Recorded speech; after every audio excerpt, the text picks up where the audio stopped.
कहानी की शुरुआत में हमें एक हॉस्पिटल का सीन दिखाया जाता है जहाँ पर एक लड़की बोलती है कि उसे अपनी मौत के बाद भी जिंदा रहना है।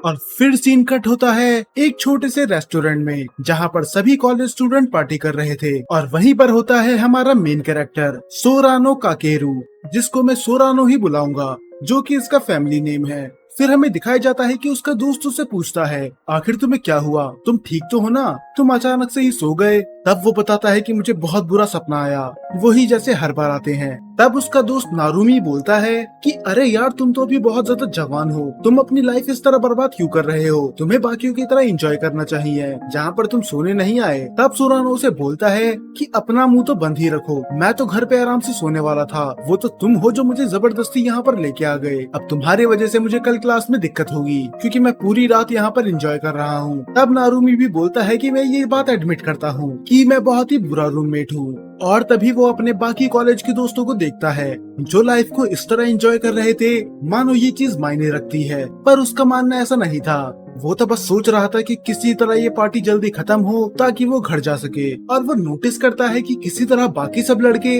लड़कियों को इम्प्रेस करने की कोशिश कर रहे हैं। नारुमी को तो इसमें बहुत ज्यादा मजा आ रहा था, पर सोरानो बोलता है कि इसमें कोई भी मजेदार वाली बात नहीं है।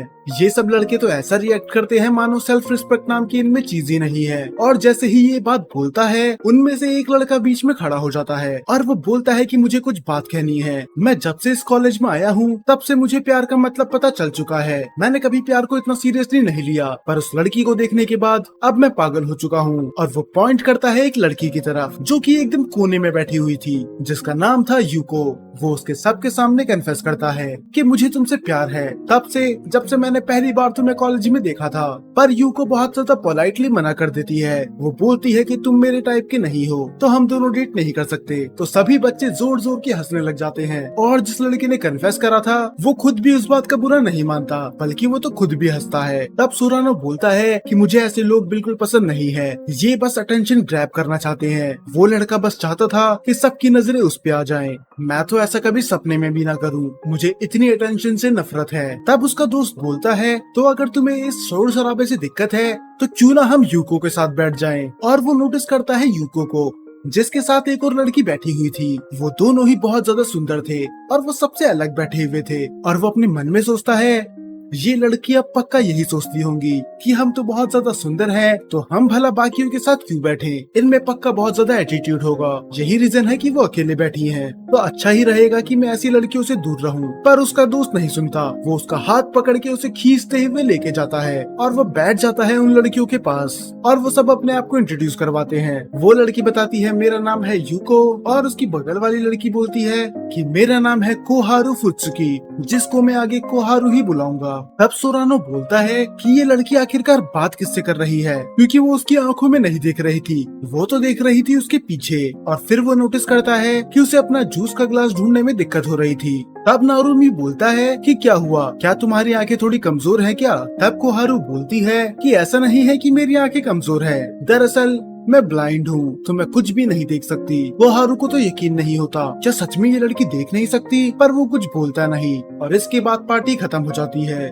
तब यूको उसके पास आते हुए बोलती है कि तुम वो सब बदतमीज लड़कों को देख रहे हो ना। वो कोहारू के पास इसीलिए आते हैं क्योंकि वो दिखने में बहुत ज्यादा सुंदर है, पर जैसे ही उन्हें पता चलता है कि वो ब्लाइंड है वो पीछे हट जाते हैं। और अब ये समझ जाता है। फिर वो बोलता है तो यही रीजन था कि तुम बाकियों से अलग बैठी हुई थी। और फिर ये चारों घर जाते हैं साथ में। और वो कोहारू के बारे में ही सोच रहा होता है कि आखिर इसकी लाइफ कितनी ज्यादा मुश्किल होती होगी और आखिर ये अभी भी हंस कैसे सकती है। फिर वो देखता है मून की तरफ और उसे उसके लिए बुरा लगता है कि ये इतना ब्यूटीफुल मून भी नहीं देख सकती। और फिर वो अपने मन में ही सोचता है कि अगर इसकी जगह मेरी आंखें गई होती तो मैं तो पूरी तरह से हंसना ही छोड़ देता। तब यूको नोटिस करती है कि सोरानो कुछ ज्यादा ही चुपचाप है, तो वो उसके पास जाती है बात करने के लिए। फिर वो उससे बोलता है क्या उसका हाथ छोड़ना सही रहेगा, क्या होगा अगर उसे कुछ दिक्कत हो गई। तब यूको बोलती है कि उसे कोई प्रॉब्लम नहीं होगी, सामने कोई ऐसी चीज नहीं है जिससे वो टकरा सके और उसे इतनी तो प्रैक्टिस है कि वो अकेले चल ही सकती है। फिर वो पूछता है क्या तुम दोनों एक दूसरे को बहुत पहले से जानते हो, क्योंकि तुम तो उसकी बहुत ज्यादा मदद कर रही हो। तब यूको बोलती है कि नहीं, हम तो कॉलेज में ही पहली बार मिले थे, दरअसल मैं उसकी स्टूडेंट गाइड हूँ। तुम्हें पता तो है ना कि स्टूडेंट गाइड्स होते क्या हैं? जो बच्चे देख नहीं सकते, सुन नहीं सकते, उन सब के लिए एक स्टूडेंट गाइड होता है। और उसकी स्टूडेंट गाइड हूँ मैं। और फिर वो बताती है कि दरअसल आज पार्टी में आने के लिए भी मुझे काओहारा नहीं बोला था। उसने कहा था कि उसने आज तक कभी भी पार्टी अटेंड नहीं करी, तो इसीलिए आज वो ज्वाइन करना चाहती थी। तब यूको उससे पूछती है कि कल तुम्हारी कंप्यूटर साइंस की क्लास है ना? काओहारा की भी उसी की क्लास है, तो अगर तुम बुरा ना मानो तो तुम मेरी जगह उसका कल ख्याल रख सकते हो, क्योंकि मैं कल थोड़ा बिजी हूँ। पर सोरानो को ऐसा नहीं करना था। पर इससे पहले वो उसे कुछ जवाब दे पाता, वो हारू एक साइकिल से टकरा जाती है, जो पता नहीं किसने फुटपाथ के बीच में खड़ी कर दी थी। और ये देख के उसे उस पर थोड़ी सी दया आ जाती है कि सच में इसकी जिंदगी कितनी मुश्किलों से भरी है, ये बिना किसी की मदद के सीधे चल भी नहीं सकती। पर जब वो उसकी चेहरे की तरफ देखता है, वो अभी भी स्माइल कर रही होती है, मानो उसे पता भी नहीं है कि आखिर दुख होता क्या है। और फिर वो एक फ्लैशबैक में चली जाता है कि मुझे लगता था कि मेरी जिंदगी सबसे बुरी है। मेरे मॉम डैड का डिवोर्स हो गया था जब मैं बहुत छोटा था, और हमें अपने रिलेटिव्स के वहाँ रहना पड़ा, तो मुझे हर छोटी बात पे झुकना पड़ता था, चाहे गलती मेरी हो या फिर ना हो। और यही रीजन था कि मैं सबसे अलग रहने लगा। मुझे लगता था कि मुझसे बुरी जिंदगी किसी की हो ही नहीं सकती। पर जरा इसे देखो, आंखें ना होने के बावजूद भी ये पूरे खुले दिल से स्माइल कर रही है। तो वो सब काओहारू को उसके घर पे छोड़ देते हैं, और तभी से अचानक से स्टार्ट हो जाते हैं फायरवर्क्स। सभी वो देखने जाते हैं, यहाँ तक कि काओहारू भी बहुत ज्यादा एक्साइटेड थी, इतना कि वो तो गिरने भी वाली थी। पर वो तो सही समय पे सोरानो उसे पकड़ लेता है, और वो उसे बोलती है कि मुझे फायरवर्क्स देखने हैं। वो थोड़ा कंफ्यूज होता है, आखिर ये फायरवर्क्स कैसे देख सकती है, इसकी तो आंखें ही नहीं है। तब कोहारू आगे बोलती है कि मैंने कभी फायरवर्क्स को नहीं देखा, पर मैंने सुना है कि वो कितने ज्यादा ब्यूटीफुल होते हैं, और मुझे एक बार अपने दोस्तों के साथ फायरवर्क्स एंजॉय करने हैं। और अब उसको उस पर और दया आती है, एक ऐसी लड़की जिसे फायरवर्क्स पसंद है, पर उसकी खुद की जिंदगी अंधेरे में है, पर वो अंधेरे के अलावा और कुछ देख नहीं सकती। तो इसके बाद ये सब अपने अपने घर चले जाते हैं, और अगले दिन वो आ जाता है अपनी क्लास में। वो देखता है कि वो अपनी बुक्स पढ़ रही होती है, और वो उसे इग्नोर कर देता है, क्योंकि अभी भी ये लोग दोस्त नहीं बने हैं, इनने बस कल रात को बातें ही करी थी। पर तभी उसके पास यूको का मैसेज आता है। कल रात को उसने अपना नंबर उसे दे दिया था। यूको बोलती है कि मैं आज बिजी हूँ, तो प्लीज उसका ख्याल रखना। पर सोरानो सोचता है कि वो इस लड़की को पूरी तरह से अवॉइड करेगा, पर तभी उसका पेज होल्डर नीचे गिर जाता है, और ना चाहते हुए भी उसे उसकी मदद करनी होती है। तो वो उसके पास जाके सबसे पहले उसे गुड मॉर्निंग बोलता है, पर कोहारू उसे पहचान नहीं पाती, और उसे याद आता है कि मैं भी बहुत ज्यादा पागल हूँ। दरअसल वो मुझे पहचानेगी कैसे, वो मुझे देख थोड़ी ना सकती है। तब वो अपना नाम बताता है, और फिर पता चलता है कि कोहारू ने उसे पहचान लिया था, क्योंकि उसकी आवाज बहुत ज्यादा दबी दबी थी, बाकी उसे बिल्कुल अलग। और उसे वो ये बात डोरेमीफा का रेफरेंस देके बताती है। फिर वो बोलता है, क्या तुम्हें म्यूजिक की भी नॉलेज है? तब कोहारू बताती है, मैं तब से पियानो बजाती आ रही हूँ जब से मैं 5 साल की थी। और फिर वहाँ पर प्रोफेसर आ जाते हैं, तो ये उससे ज्यादा बात नहीं करता।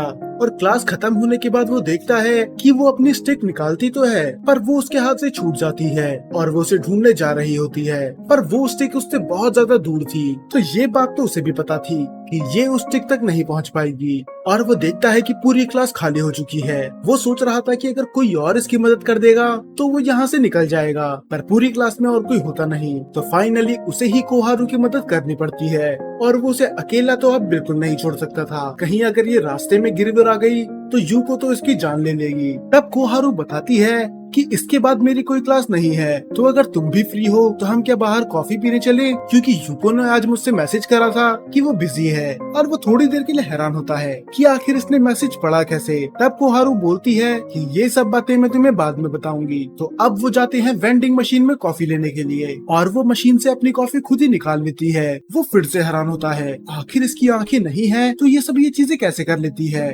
तब कोहारू बोलती है, ये सब बटन मुझे याद हैं, क्योंकि ये मेरी मशीन है। क्या इसका परिवार इतना अमीर है कि ये सारी मशीनें उनने बनाई हैं? पर ये सुन के तो कोहारू हंसने लग जाती है, वो भी बहुत जोर से, क्योंकि मेरी मशीन से उसका मतलब ये नहीं था कि ये मशीन उसने खरीद रखी है। दरअसल उसका मतलब वो था जैसे हम ये सब चीजें बोलते हैं, मेरा स्कूल, मेरा शहर, या फिर मेरी कंट्री। फिर वो खुद ही आगे बोलती है कि मैंने इसे मेरी मशीन इसलिए बोला क्योंकि मैं बस इसी मशीन से ऑर्डर करवाती हूँ, और मैंने इसके सारे बटन याद करके रखे हैं, तो मुझे पता होता है कि कॉफी कहाँ पर है, टी कहाँ पर है, और बाकी सब चीजें कहाँ पर है। तब वो बोलता है कि ये सब याद करना तो बहुत ज्यादा मुश्किल होगा, तुम सच में कमाल की हो। तो अभी बैठ के कॉफी पी रहे होते हैं, तब वो उसे बताती है कि उसने यूको का मैसेज कैसे पढ़ा, और फिर वो दिखाती है कि मेरा फोन मेरे लिए टेक्स्ट रीड कर देता है, तो मेरे पास जो भी मैसेज आता है वो मुझे पढ़ के सुना देता है। और ये कोई एआई का काम नहीं है, ये फीचर फोन में बहुत पहले से है। और फिर वो उसे पूरी तरह से एक्सप्लेन करती है कि वो मैसेज कैसे पढ़ती है, कॉल कैसे उठाती है और खुद लोगों को मैसेज कैसे लिखती है। और वो आगे बोलती है कि मैं दूसरों को मैसेज अपनी वॉइस से सेंड करती हूँ, तो कभी कभार टाइपों में गड़बड़ हो जाती है और वो मैं सही नहीं कर पाती, तो मुझे माफ करना अगर मैंने तुम्हें कुछ गलत मैसेज भेज दिया। और फिर वो बताती है कि कल नारुमी-सान ने भी मेरा नंबर ले लिया था, वो तो हैरान ही हो गया था कि मैं मैसेज पढ़ और भेज सकती हूँ। वो तो अच्छा है फोन में इन फीचर की वजह से मुझ जैसे हैंडीकैप लोग भी इजीली एक दूसरे से बात कर सकते हैं। और उसे फिर से बुरा लगता है कि ये कितनी इजीली अपने आप को हैंडीकैप बोल रही है, मानो उसे फर्क ही नहीं पड़ता कि ये ब्लाइंड है। और जरा दूसरी तरफ मुझे देखो, जब मेरी मॉम का डिवोर्स हुआ था तब तो मैं किसी को बताने में भी शर्माता था कि लोग मेरा मजाक उड़ाएंगे, मैं उसे अपनी कमजोरी समझता था। और दूसरी तरफ ये अपनी वीकनेस को भी ओपनली एडमिट कर रही है, और बाद में ये दोनों भी नंबर शेयर कर लेते हैं। और वो सोचता है कि मैं बचपन से ही एक इनविजिबल वॉल के अंदर बंद था, पर इसको देख के मुझे लगता है कि मैंने कभी तो स्ट्रगल करा ही नहीं, वो उसके लिए एक होप की तरह थी। तो जब पिछली बार सोरानो ने कोहारू की मदद करी थी, उस बात को कई टाइम हो चुका है। उसने उसकी स्टिक उठाने में मदद करी थी जब उससे वो गलती से गिर गई थी, और आज फिर से वही हुआ। वो क्लास में आराम से उबासी ले रहा था, तभी कोहारू अपनी स्टिक गिरा देती है, और क्लास में फिर से कोई नहीं था तो इसे ही उठानी पड़ती है। कई बार तो वो सोचता है कि अगर मैं नहीं होता तो उसका क्या होता, क्योंकि ये हर बार अपनी स्टिक गिरा देती है। और वो उसे शुक्रिया बोलती है क्योंकि वो हर बार उसकी मदद करता है। और जब ये अकेले थे तो ये उससे पूछ ही लेती है कि तुम भी सेकंड पीरियड में फ्री हो ना, तो कैसा रहेगा कि हम फिर से कॉफी पीने चलें। और वो सच में फ्री था, तो वो फाइनली चली जाता है उसके साथ कॉफी पीने के लिए। और ये दोनों ही अपनी दुनिया में मस्त थे, तभी पीछे से आ जाती है यूको, और कोहारू उसे पहचान जाती है। और ये देख के सोरानो हैरान था। वो बोलता है कि भला तुम्हें कैसे पता चला कि जो पीछे से लड़की तुम्हें आवाज लगा रही है कि वो यूको ही है। फिर वो बोलती है कि उसकी आवाज बहुत ज्यादा क्यूट है, तो मैं उसे दूर से भी पहचान सकती हूँ। तब यूको बताती है कि आज मेरा भी सेकंड पीरियड कैंसिल हो चुका है, तो मैंने सोचा थोड़ा टाइम तुम्हारे साथ भी स्पेंड कर लूं। तो वैसे तुम दोनों भला क्या बातें कर रहे थे? फिर कोहारू से बताती है कि ज्यादा कुछ नहीं, हम तो बस चिल कर रहे थे। और सोरानो मुझसे पूछ रहा था कि मैं लोगों की आवाज कैसे पहचान लेती हूँ। और ये सुन के यूको भी हैरान थी। वो बोलती है कि सच में तुम दूसरों की आवाज पहचान सकती हो?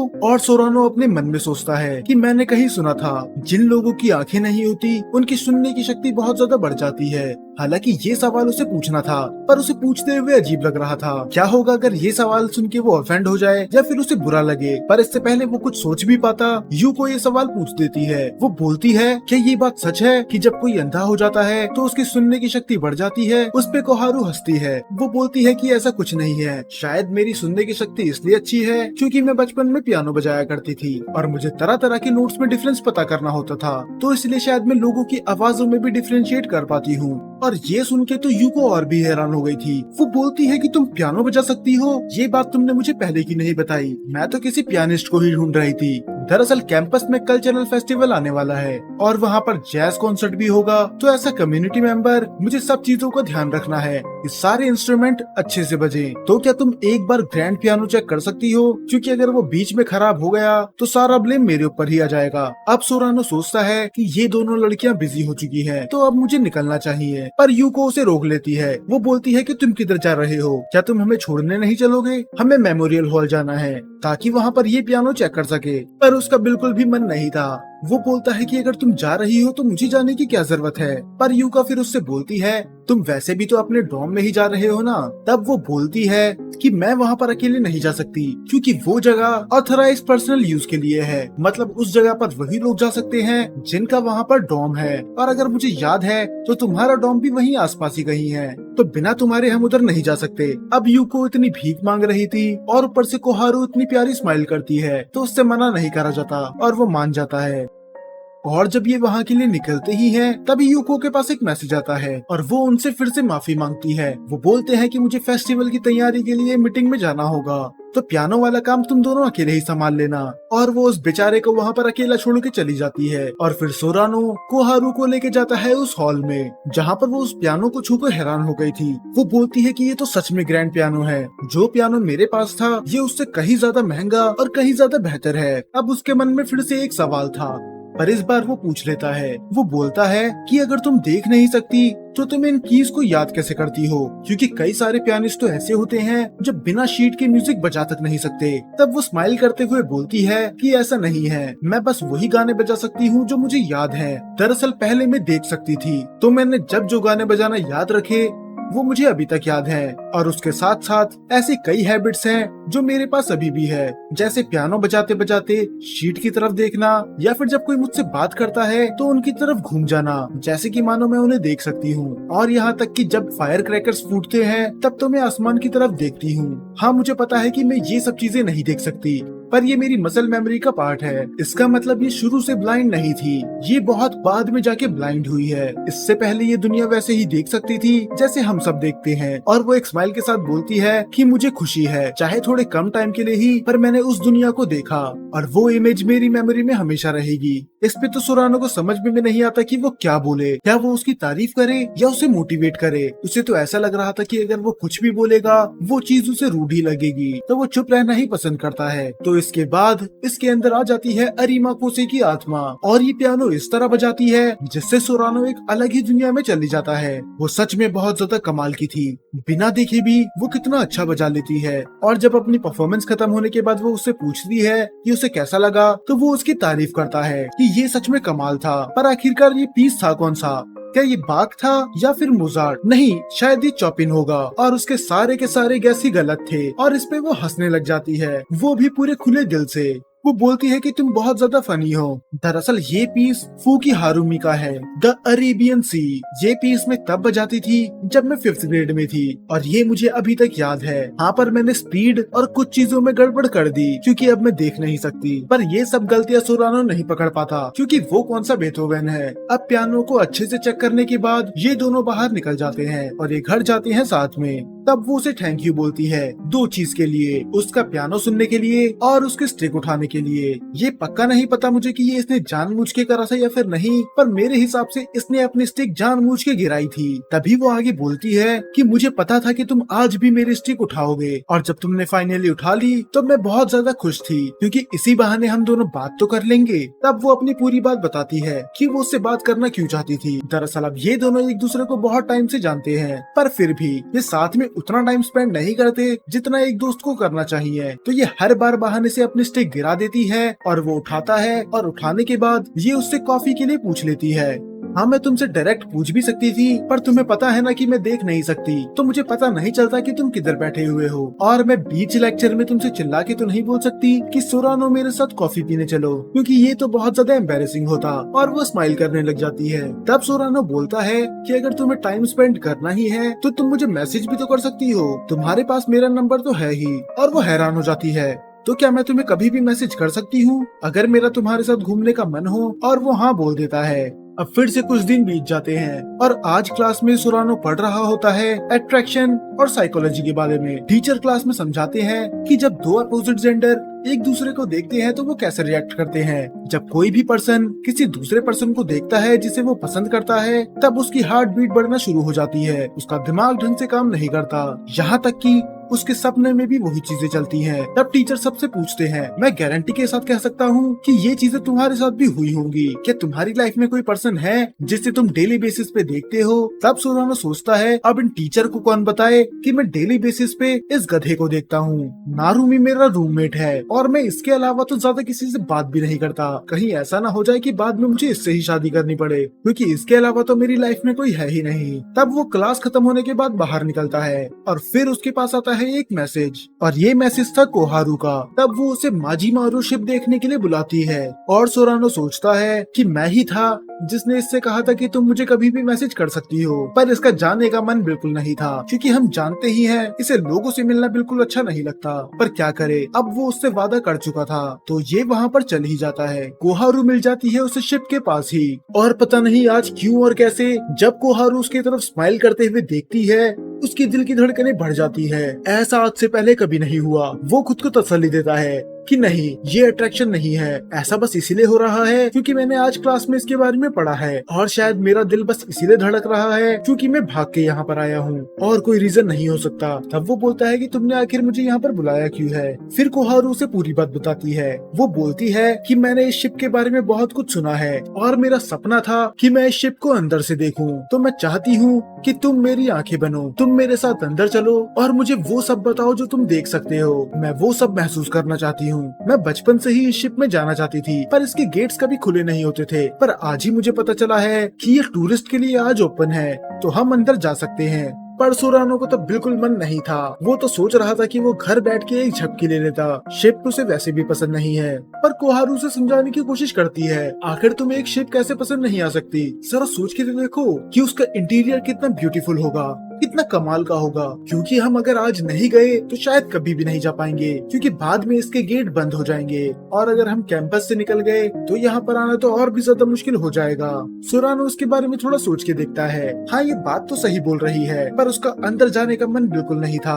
पर जब वो उसके चेहरे की तरफ देखता है, उसे उस पे दया आ जाती है कि ये बेचारी कितना एक्साइटेड है, तो मैं इसका मूड खराब नहीं करना चाहता। और फिर वो फाइनली मान जाता है, तो वो अंदर जाता है, उसे सारी चीजें बताता है कि ये जगह दिखने में कैसी है, इसका कलर कैसा है, ये किस मटेरियल से बना है, और भी कई सारी चीजें। वो उसे शिप की एक एक छोटी छोटी चीज दिखाता है, और जो उसे खुद नहीं पता होती वो चीज वो इंटरनेट से पढ़ के बताता है। और फाइनली जाते हैं ये शिप के टॉप पे, और वो ऊपर की हवा महसूस करती है। वो बोलती है कि मुझे तो ऐसा लग रहा है कि मैं समुद्र में ये शिप चला रही हूँ, और वो उसे थैंक्स बोलती है उसे इतना सब कुछ दिखाने के लिए। अब उसने पूरी शिप देख ली थी, तो वो दोनों घर जाने लग जाते हैं, पर तभी उसके दिमाग में एक चीज आती है, और वो पीछे मुड़ती है और अपने हाथ फैला लेती है, और वो बोलती है कि मैं टाइटैनिक का पोज कर रही हूँ। दरअसल जब मैं अपनी आंखों से देख सकती थी तब मैंने वो मूवी देखी थी, और वो सीन मुझे बहुत ज्यादा पसंद था, मुझे हर बार से वो सीन करना था। तब वो सोरानो से बोलती है, चलो इस सीन को फिर से रिक्रिएट करते हैं, तुम बनोगे जैक,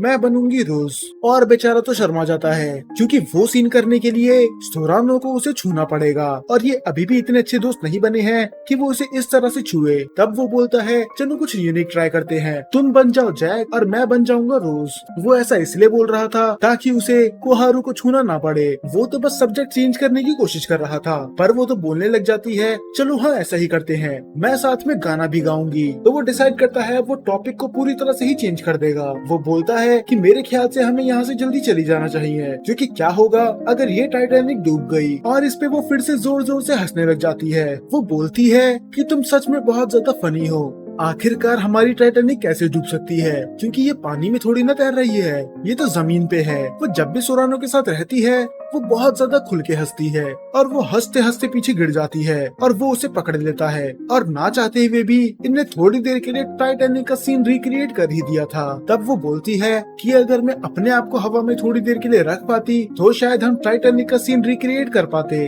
और उसके दिल की धड़कनें फिर से बढ़ने लग जाती है, पर अब वो क्या बहाना देगा, क्योंकि अभी तो वो भाग के भी नहीं आया। आखिर उसके साथ ऐसा क्यों हो रहा है। तो अब वो दोनों घर चले जाते हैं, और वो देखता है एक सपना जहाँ पर उसकी रोज सामने खड़ी होती है। तो वो सोचता है, तो आखिर कौन है मेरी रोज, क्या कोई ऐसी लड़की है जिसे शायद मैं पसंद करता हूँ। और उसे अंदर से लग रहा होता है कि शायद ये कोहारू ही होगी। पर जैसे ही वो लड़की मुड़ती है, ये तो उसका दोस्त नारुमी होता है जो उसे उठने के लिए बोल रहा था। और फाइनली वो अपनी इतनी अच्छी नींद से उठ जाता है। नारुमी ने उसका पूरा सपना ही बेकार कर दिया। पर उठने के बाद वो पहली चीज ये सोचता है कि आखिर उसे ऐसे सपने क्यों आ रहे हैं। उसने इससे पहले लड़कियों के बारे में कभी नहीं सोचा, तो भला अब क्यों। तो वो बाहर देखता है कि बारिश हो रही होती है, पर अपना मूड फ्रेश करने के लिए वो टहलने के लिए निकल जाता है। पर इतनी बारिश में भी कोहारू आ रही थी, शायद अपनी क्लास के लिए। आज बारिश कुछ ज्यादा ही हो रही थी, तो वो चीजें अच्छे से सुन भी नहीं पा रही थी। तो कोहारू जाता है उसकी मदद करने के लिए। वो उससे बोलता है कि आखिर तुम इतनी बारिश में यहाँ पर क्यों आई हो, तुम्हें किसी को बुलाना चाहिए था। पर वो बोलती है कि मैं किसी पे बोझ नहीं बनना चाहती, मैं सारा काम खुद करना चाहती हूँ। तब वो उसका छाता पकड़ लेता है और बोलता है कि मैं तुम्हारी मदद कर देता हूँ, तुम्हारे हाथ थक गए होंगे। तो अब वो दोनों साथ में चलने लग जाते हैं। तब सोरानो उससे इधर उधर की बातें करे जा रहा था कि चलो हम याला रास्ता यूज कर लेते हैं क्योंकि आज बारिश हो रही है। पर कोहारू वहाँ पर रुक जाती है और वो बारिश में भीग रही थी कि अब तो हमें एक दूसरे से मिले हुए 1 महीने से ऊपर हो चुका है, तो क्या हम एक दूसरे का फर्स्ट नेम यूज कर सकते हैं? तुम मुझे हर बार फुत्सुकी बुलाते हो, अगर तुम चाहो तो मुझे कोहारू बुला सकते हो। पर वो इस चीज के लिए बिल्कुल तैयार नहीं था। वो बोलता है कि फर्स्ट नेम यूज करना बहुत ज्यादा ही हो जाएगा, क्या रहेगा अगर हम अपना निकनेम यूज करें? तब फिर वो उससे बोलती है फिर ठीक है, मेरा निकनेम है कोहारून। और उसका निकनेम भी बहुत ज्यादा क्यूट था और अगर वो इसका ये निकनेम यूज करेगा तो लोगों को लगेगा कि ये दोनों डेट कर रहे हैं। फिर वो मना कर देता है कि रहने दो, मैं तुम्हें फुत्सुकी ही बुलाऊंगा। और ये सुन के उसे थोड़ा बुरा लगता है और उसे इतनी देर बाद रियलाइज होता है कि वो बेचारी तो बिना छाते की खड़ी है। फिर वो उसके पास भागते हुए छाता लेके जाता है और वो खुद भीगने लग जाता है। तब वो उसका हाथ पकड़ती है और देखती है कि ये दोनों ही भीगे हुए हैं। तो वो दोनों इतना क्लोज हो जाते हैं कि वो एक छाते के नीचे आ सके। और फाइनली वो उससे एक परमिशन मांगती है। वो बोलती है कि अगर तुम्हें मेरा फैमिली नेम यूज करना है तो वो तुम कर सकते हो, पर क्या मैं तुम्हें तुम्हारे फर्स्ट नेम से बुला सकती हूँ? क्या मैं तुम्हें काकेरू कह सकती हूँ? और सोरानो बोलता है कि मुझे कोई प्रॉब्लम नहीं है।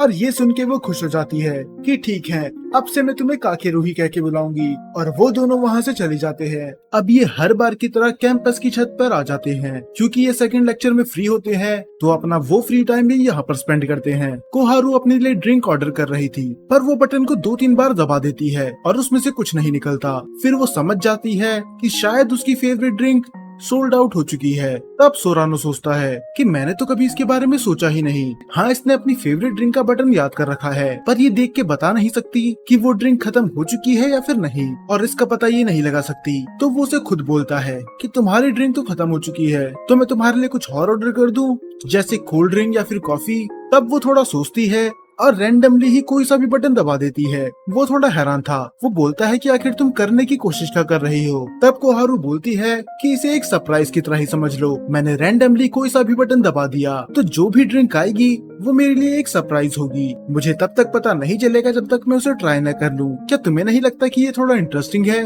तो वो अपनी ड्रिंक का आने का इंतजार कर रही थी और सोरानो बैठा था टेबल पर और वो तभी सोच रहा होता है कि अब उसकी जिंदगी कितनी अलग हो चुकी है। पहले तो उसे घर से बाहर निकलना तक पसंद नहीं था। नारुमी के अलावा तो वो किसी से बात तक नहीं करता था और वो नारुमी से भी बात बस इसलिए करता था क्योंकि वो उसका रूममेट है। पर अब ये हर दिन मिलते हैं, जब इनका लेक्चर फ्री होता है तब, और जब इसे वैसे भी मिलना होता है ये मुझे मैसेज कर देती है। अब इन्हें साथ में रहे हुए कई महीने हो चुके थे और तब से लेकर आज तक ये डेली मिल रहे हैं। और एक और चीज, क्या आपको कोहारू, हिनाता, कुरोनी, वागुरी और कोलम्बिना का फ्यूजन नहीं लगता? क्योंकि मुझे तो लगता है। अब वो ड्रिंक लेके बैठ जाती है पर ड्रिंक बस उसके आगे पड़ी हुई थी और वो अजीब सा मुंह बना के वहाँ पर बस बैठी हुई थी। तब सोरानो बोलता है क्या हो गया, क्या तुम भी पीने नहीं वाली? पर वो बोलती है कि मैं पीने तो वाली हूँ पर मुझे कुछ अच्छी फीलिंग्स नहीं आ रही। मुझे ऐसा लग रहा है कि इस ड्रिंक में कुछ गड़बड़ है। क्या हुआ अगर इसका टेस्ट अच्छा ना हो? पर तब भी वो हिम्मत करके ट्राई करती है और बस एक सिप लेते ही उसका पूरा का पूरा मूड खराब हो जाता है। वो बोलती है कि ये तो कार्बोनेटेड ड्रिंक है, ये पी के तो मेरा गला जलता है, खामखा मेरे पैसे बर्बाद हो गए, तो मैं ऐसे फेंक तो नहीं सकती। तब वो सोरानो से बोलती है अगर तुम बुरा न मानो तो तुम ये ड्रिंक पी सकते हो क्योंकि मुझे चीजें फेंकना अच्छा नहीं लगता। वो मान तो जाता है पर जैसे ही वो ड्रिंक पीने वाला था वो नोटिस करता है उसके लिपस्टिक के निशान को जो उस ग्लास में अभी भी था। वो बोलता है कि शायद इसने अभी तक नोटिस नहीं करा, पर खैर मैं भी सोच लेता हूँ कि मैंने कुछ नहीं देखा। और वो भी पूरी ड्रिंक एक घुट में पी जाता है। तभी वहाँ पर यूको और नारुमी भी आ जाते हैं। नारुमी बताता है कि मेरी क्लास तो अभी भी खत्म हुई थी तो मैं यूको के साथ इधर आ गया, तो आज के दिन मैं फ्री हूँ, क्या तुम लोगों को कुछ करना है?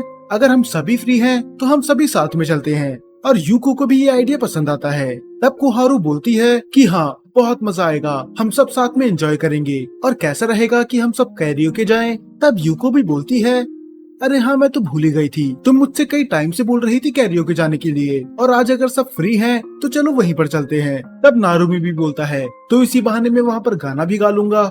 पर बेचारे सोरानो को जाने का मन बिल्कुल नहीं था क्योंकि जैसे मैं पहले भी बता चुका हूँ कोहारू से मिलने से पहले ये घर से बाहर तक नहीं निकलता था और ये लोग इसे कैरियोके लेके जा रहे हैं। अब कैरियोके में सब आ चुके थे, सबसे पहले गाने गाती है यूको, जिसकी आवाज सच में बहुत ज्यादा अच्छी थी। कोहारू और नारुमी तो दोनों उसकी तारीफ भी करते हैं, और इसी बीच सोरानो और कोहारू कुछ ज्यादा ही क्लोज आ जाते हैं। कोहारू तो ये नोटिस नहीं करती, पर सोरानो ब्लश करने लग जाता है। वो बोलता है कि अब मैं इसे कैसे बताऊं कि ये कुछ ज्यादा ही क्लोज बैठी है। और इसके बाद गाना गाना चालू करता है नारुमी, जिसकी भी आवाज सच में बहुत ज्यादा अच्छी थी। और ये सुन के तो सोरानो थोड़ा पैनिक हो जाता है। वो बोलता है कि मुझे तो लगा ये बेकार गाता होगा, क्या इस पूरे रूम में बस मैं ही हूँ जो बेकार गाना गाता है। तब कोहारू उसे बोलती है गाना गाने के लिए, पर वो मना कर देता है कि पहले तुम गाओ, मैं सबसे आखिरी में गाऊंगा। पर ये कैरियोके में पहली बार आई थी, तो उसे पता नहीं होता कि गाने सेट कैसे करते हैं। और तब वो खुद भी सोचता है कि मैं तो भूल ही गया था कि ये देख नहीं सकती, तो ये गाने कैसे चुनेगी। तो उसकी मदद करती है यूको। कुछ काम ऐसे होते हैं जो ये दूसरे की मदद के बिना नहीं कर सकती। तब यूको उसके लिए गाना सेट कर देती है। और कोहारू की आवाज पूरे रूम में सबसे ज्यादा अच्छी थी, क्योंकि वो बचपन से पियानो बजाते आ रही है, तो उसे म्यूजिक की नॉलेज भी है। सब लोग तो उसका गाना सुन के हैरान थे। और अपना गाना खत्म होने के बाद वो माइक दे देती है सोरानो को, जो अब पहले से भी ज्यादा नर्वस था। वो बोलता है कि सबने इतना अच्छा गाया, पर ना तो मेरी आवाज अच्छी है, ना मुझे गाना गाना आता है। मैं तो पक्का इनका मूड खराब करके रख दूंगा। और वो गाना गाना स्टार्ट कर देता है। मैं हूँ जियान, मेरा गला है बहुत सुरीला, मेरी आवाज सुन के लोग हो जाते हैं मदहोश। मैं हूँ सोरानो, मेरा गला है बहुत सुरीला, मेरी आवाज सुन के लोग हो जाते हैं मदहोश। मैं हूँ सोरानो।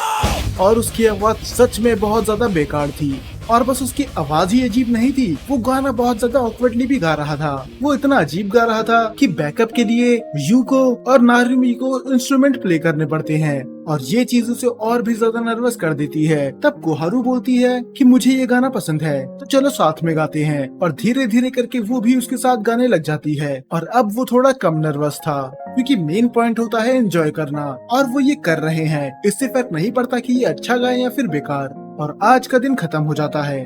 और फिर हर बार की तरह वो कैंपस की छत पर बैठ के बस टाइम पास कर रहे होते हैं। पर इस बार सोरानो चुप था और कोहारू अपनी बुक पढ़ रही थी। तो वो सोचता ही है कि अब मैं इसे डिस्टर्ब क्या ही करूं, तो वो बिल्कुल ही शांत हो जाता है। और शांत रहना तो उसकी खासियत है। और फिर थोड़ी देर बाद वो उसका नाम लेती है और वो बोलती है कि बस मैं कंफर्म कर रही थी कि तुम यहाँ पर हो भी या फिर नहीं। तुम इतने ज्यादा शांत बैठे हो, मुझे लगा तुम उठ के चले गए। और वो अपनी आंखें बंद करके सोचता है कि सच में उसकी जिंदगी कितनी ज्यादा बदल चुकी है। ये कितना शांत शांत रहा करता था, पर कोहारू के साथ ये हंसी मजाक कर सकता है, चीजें शेयर कर सकता है, एक असली दोस्त की तरह। उसे इसके साथ बहुत कंफर्टेबल फील होता है। तब वो उससे एक सवाल पूछता है कि आखिर तुम ये कौन सी बुक बार बार पढ़ते रहती हो, क्योंकि मैंने तुम्हें जब भी खाली देखा है तुम्हारे पास ये बुक जरूर होती है। तब वो बोलती है तुम खुद ही क्यों नहीं पढ़ लेते, इसका टाइटल तो यहाँ पर लिखा हुआ है। तब वो स्माइल करते हुए बोलता है कि तुम भी क्या मजाक कर रही हो, मुझे ब्राइल पढ़ना नहीं आता। फिर वो बोलती है कि ये है the diary of Anne Frank. तुम एनी फ्रैंक को तो जानते ही होगे ना, और शायद आप भी उसे जानते ही होंगे, शायद ये नॉवल क्लास 9th में थी। तब वो बोलता है ओ एनी फ्रैंक, ये तो बहुत कमाल की चीज है। और वो थोड़ा एक्साइटेड हो जाती है, क्या तुमने भी ये बुक पढ़ी है? फिर वो बोलता है नहीं, पर अगर तुम पढ़ रही हो तो ये सच में अच्छी बुक ही होगी। तब वो बोलती है हाँ, ये सच में बहुत ज्यादा इंटरेस्टिंग है। ये कहानी है एक लड़की के बारे में जो अपनी पूरी जिंदगी एक छोटे से कमरे में बिताती है। उसे कुछ पता नहीं होता कि उसकी मौत कब आ जाए, तो वो अपने हर दिन को इस डायरी में लिख देती थी। एनी फ्रैंक की एक खास बात थी, इतनी मुसीबतें होने के बाद भी वो कभी हंसना नहीं छोड़ती थी, और ये चीज मुझे बहुत ज्यादा इंस्पायर करती है। तब वो उससे पूछता है कि ब्राइल पढ़ना सच में इतना ज्यादा मुश्किल होता है? फिर कोहारू से बोलती है हाँ, ये मुश्किल तो होता है, पर उतना भी नहीं जितना लगता है। शुरू में जब मैंने ये लैंग्वेज सीखी थी मुझे बहुत दिक्कत हुई थी, पर टाइम के साथ साथ मुझे आदत हो गई। और वैसे भी अब तो कई टाइप की ऑडियो बुक्स भी आती हैं, तो जब मेरा पढ़ने का मन नहीं होता तो मैं वो सुन लेती हूँ। पर ज्यादातर मुझे पढ़ना ही अच्छा लगता है। जब तक मैं वो छोटे डॉट्स के टेक्सचर को अपने हाथों पे फील नहीं कर लेती, तब तक पढ़ने में मजा ही नहीं आता। तब वो उससे बोलती है क्या तुम ट्राई करना चाहते हो? अगर तुम चाहो तो मैं तुम्हें ये पढ़ना सिखा सकती हूँ। और वो बुक ले लेता है। वो पढ़ने की कोशिश तो करता है, पर उसे कुछ समझ में नहीं आता। तभी उसकी नजर पड़ती है उस बुक मार्क पे। वो पूछता है ये क्या है, क्योंकि इस पे भी कुछ लिखा हुआ है। तब वो बताती है कि ये है मेरा बुक मार्क, इसे मैंने खुद बनाया है और इसमें मैंने कुछ चीज लिखी है। तब वो थोड़ा सोचता होता है कि आखिर इसने बुकमार्क पे कुछ क्यों लिखा है। तब वो पूछ ही लेता है कि आखिर इसमें लिखा क्या है। तब कोहारू बोलती है कि मुझे अच्छा लगेगा अगर तुम ये खुद पढ़ो, कि लगता है कि तुम मुझे ब्राइल लैंग्वेज सिखा के ही रहोगी। तब वो पाउट करते हुए बोलती है कि तुम सीखने में बिल्कुल सीरियसली नहीं लग रहे, पर तुम भी जल्दी सीख ही जाओगे। और फिर वो बात करने लग जाती है फायरवर्क्स के बारे में, और वो अपनी कहानी बताता है फायरवर्क्स की, कि जब मैं अपनी मॉम के साथ बचपन में फायरवर्क्स देखने गया था, वहाँ पर बहुत ज्यादा भीड़ थी और बस मुझे पटाखों की आवाज आ रही थी, क्योंकि मुझे तो बस सामने जो आदमी खड़ा था उसका सर दिख रहा था, तो मैं तो बस आंखें बंद करके वो पटाखे सुन रहा था। तब वो जोर जोर से हंसने लग जाती है और बोलती है, तो ये है तुम्हारी सबसे ग्रेट मेमोरी। इसका मतलब जब भी फायरवर्क्स की बात आएगी तुम्हें उस आदमी का ही सर याद आएगा। तब वो बोलता है कि अब इसमें मेरी गलती नहीं है, मैं तब बहुत ज्यादा छोटा था और वहाँ पर इतनी भीड़ थी कि पैर रखने की भी जगह नहीं थी। तब वो बोलती है कि मुझे भी एक दिन फायरवर्क्स देखने जाना है। तब कोहारू बोलता है, इसमें क्या मजा, वहाँ पर तो इतनी ज्यादा भीड़ होती है, बचपन में भी थी और आज भी रहेगी। तब कोहारू बोलती है, तो क्या ये अच्छी बात नहीं है? जरा सोच के देखो, उस भीड़ में कितने सारे लोग होंगे जिनसे तुम आज तक नहीं मिले और शायद बाद में तुम कभी मिलोगे भी नहीं, पर फिर भी वो सब लोग ही एक ही चीज के लिए वहाँ पर आए हैं, वो फायरवर्क्स देखने के लिए। तुम भी वही स्काई देख रहे हो जो कि वो रैंडम लोग देख रहे हैं। इसका मतलब स्ट्रेंजर होने के बाद भी हम सबका मोटिव एक ही है। क्या तुम्हें नहीं लगता कि ये बहुत अच्छी बात है? और तब वो अपने मन में सोचता है कि आंखें ना होने के बावजूद भी ये दुनिया को मुझसे अच्छा जानती है। ये उन हर चीजों में अच्छाई ढूंढ लेती है जो ये कभी अपनी दोनों आंखों से भी नहीं ढूंढ पाएगा। ये सच में कमाल की है। तब वो फिर से बात उस ब्रेल बुकमार्क पे लेके आ जाता है कि ये तुमने खुद बनाया है, ये तो सच में बहुत ज्यादा कमाल का है। और वो बताती है कि ये मैंने तब बनाया था जब मैं इस कॉलेज पे आई थी। फिर वो उससे एक सवाल पूछती है और पता नहीं क्यों ये सवाल मुझे थोड़ा डरा रहा है। वो उससे बोलती है, क्या तुमने कभी कोई लिस्ट बनाई है, वो बकेट लिस्ट जो तुम करना चाहते हो अपनी मौत से पहले? और वो सोचने लग जाता है कि ऐसी क्या चीज है जो उसे अपनी मौत से पहले करनी है। उसने कभी इतना आगे तो सोचा नहीं। तब वो सोचता है, शायद मैं लॉटरी जीतना चाहता हूँ, बहुत ज्यादा बुक्स पढ़ना चाहता हूँ, और इससे आगे तो वो सोच ही नहीं पा रहा होता कि ये सब तो बहुत छोटी चीजें हैं। आखिर उसे सच में लाइफ में करना क्या है अपनी मौत से पहले? तब वो स्माइल करते हुए बोलती है कि शायद ये हम डिसाइड नहीं कर सकते, क्योंकि हमें नहीं पता कि मौत कब आ जाए। और वो थोड़ा हैरान होता है कि आखिर ये ऐसी बातें क्यों कर रही है। तब कोहारू बोलती है कि मैं तो बस मजाक कर रही हूँ, इस बात को ज्यादा सीरियसली मत लो। और तभी एक बहुत जोर की हवा चलती है और उसका बुकमार्क हवा में जाके उड़ जाता है। अब मैं श्योर तो नहीं हूँ, पर शायद ये बुकमार्क अब इसे एनिमे के एंड में ही मिलेगा। कोहारू पूछती है कि आखिर क्या हो गया, तुम इतनी तेज की उठ के क्यों भागे? तब वो बोलता है कि मुझे माफ कर दो, तुम्हारा बुकमार्क हवा से उड़ गया। अब शायद थोड़ा वो उदास थी, पर वो बोलती है कोई बात नहीं, वो एक बुकमार्क ही तो था। पर सोरानो को बुरा लगता है, उसने ये बुकमार्क इतनी मेहनत से बनाया था और मैंने सब कुछ बिगाड़ दिया। तब वो बात पर अड़ने के लिए बोलती है, तुम्हें पता है कि एक फायरवर्क रिसर्च क्लब भी है हमारे कैंपस में? तब वो सोचता है, हाँ शायद वो तब काम में आता होगा जब यहाँ पर कोई फेस्टिवल होता हो। तो कोहारू को वहाँ पर जाना था और ये चली जाता है। हाँ, हालांकि इसका मन तो अभी भी नहीं था वहाँ जाने का, पर बेचारे को थोड़ा बुरा लगता है। एक तो उसने उसका बुकमार्क उड़ा दिया, और अगर ये इसे जाने से भी मना करेगा तो बेचारी को कैसा लगेगा। तब कोहारू बोलती है कि ये मैं यूको से पूछने वाली थी, पर वो बेचारी तो अपनी जॉब में बिजी थी, तो मुझे अच्छा लगा कि तुम मेरे साथ आ रहे हो। मैं बार बार उसे परेशान करना नहीं चाहती, क्योंकि वो जॉब, स्टडी और मेरा ख्याल तीनों एक साथ करती है। काश मैं भी जॉब कर सकती। और ये तो आपको पता ही होगा कि ब्लाइंड लोगों को जॉब मिलना कितना मुश्किल होता है। अब फाइनली ये उस क्लब में पहुंच जाते हैं और उसकी हालत तो इतनी खराब थी मानो 100 साल से वहाँ पर कोई आया ना हो। तब वो गेट नॉक करता है और जब कोई नहीं आता तो वो दोनों डिसाइड कर लेते हैं कि वो घर चले जाएंगे। पर तभी वहाँ पर आता है एक आदमी, उसका नाम होता है यूइची। वो पूछता है कि तुम यहाँ पर क्यों आए हो, यहाँ पर तो कोई भूल के भी नहीं आता। तब वो बताते हैं कि हम यहाँ पर फायरवर्क्स देखने आए हैं। हमने सुना था कि यहाँ पर फायरवर्क रिसर्च क्लब है, कि इस क्लब में कोई भी मेंबर नहीं है सिवाय मेरे, यहाँ का काम बस मैं ही संभालता हूँ। तब यूइची नोटिस करता है कि कोहारू तो अंधी है। फिर वो स्माइल करते हुए बोलता है कि मुझे देख के अच्छा लगा कि तुम फायरवर्क देख नहीं सकती, पर फिर भी तुम इसके लिए एक्साइटेड हो, तुम बस उनकी आवाजें सुनने में ही खुश हो। तब वो बोलती है, क्या हम इधर फायरवर्क यूज कर सकते हैं, क्योंकि कुछ महीने पहले मुझे यहाँ से पटाखे फूटने की आवाज आई थी। ये उस दिन की बात कर रही है जब पहली बार ये सब मिले थे। तब भी किसी ने फायरवर्क स्टार्ट कर दिए थे और वो शायद वेलकम पार्टी के लिए थे। तब वो बोलती है कि मुझे फायरवर्क की आवाज पास से सुननी है, पर यूइची मना कर देता है। वो बोलता है, तुम्हें पता नहीं कि फायरवर्क्स बस दिखने में ही सुंदर लगते हैं, वो बहुत ज्यादा डेंजर हो सकते हैं। और वो उसे अपना हाथ दिखाता है जो पूरी तरह से जल रखा था, पर वो बेचारी तो ब्लाइंड थी, तो वो कुछ देख ही नहीं पाती। तो वो बोलती है कि आप क्या कहने की कोशिश कर रहे हो, मुझे समझ में नहीं आ रहा। तो यूइची उसे बताने की भी कोशिश नहीं करता, वो बस बोलता है कि ये चीज खतरनाक है, तो मैं तुम्हें ये पास से देखने नहीं दे सकता। और उसको थोड़ा बुरा लगता है, उसे पता भी नहीं चल पाया कि वो क्या कहने की कोशिश कर रहा था। तो घर जाते समय वो उससे पूछती है, तब सोरानो उसे बता देता है कि उस आदमी का हाथ जला हुआ था। तब वो बोलती है कि मैं फायरवर्क्स जला के रहूंगी, और वो उसकी तरफ मुड़ते हुए बोलती है कि चलो साथ में फायरवर्क्स एंजॉय करें। तब वो बोलता है, एंजॉय करने से तुम्हारा मतलब क्या है? तुम चाहती हो कि हम पटाखे खुद फोड़े? माफ करना, पर मैं ऐसा करने नहीं दूंगा। तुम्हें पता है ना कि उस आदमी का हाथ कैसे जल चुका था, ये बहुत ज्यादा खतरनाक हो सकता है। तब वो बोलती है कि अब इतना भी मत सोचो, जरा सोच ही देखो कितना मजा आएगा। पर वो बार बार मना कर रहा होता है, पर फाइनली वो उसे ब्लैकमेल करने लग जाती है। वो बोलती है कि भूलो मत, तुमने मेरा बुकमार्क खोया था, अब तुम मुझे खुश करने के लिए इतना भी नहीं कर सकते। तो बेचारे को मानना पड़ता है। अब वो घर जाके इसी के बारे में सोच रहा होता है, और तभी उसके पास कॉल आता है कोहारू का। वो थोड़ा हैरान था, क्योंकि हालांकि इनकी दोस्ती को 3-4 महीने से ऊपर हो चुके हैं, पर वो हर बार टेक्स्ट करती थी, कॉल उसने आज तक नहीं करा। और वो फाइनली कॉल उठाता है, और वो बहुत ज्यादा ब्लश कर रही थी। वो बोलती है कि आमने सामने बात करना थोड़ा अलग होता है, पर पता नहीं क्यों तुमसे फोन में बात करते समय मुझे थोड़ी शर्म आ रही है। और इतना बोलने के बाद अब उसे भी थोड़ी शर्म आने लग जाती है, मानो ये दोनों कपल्स हो।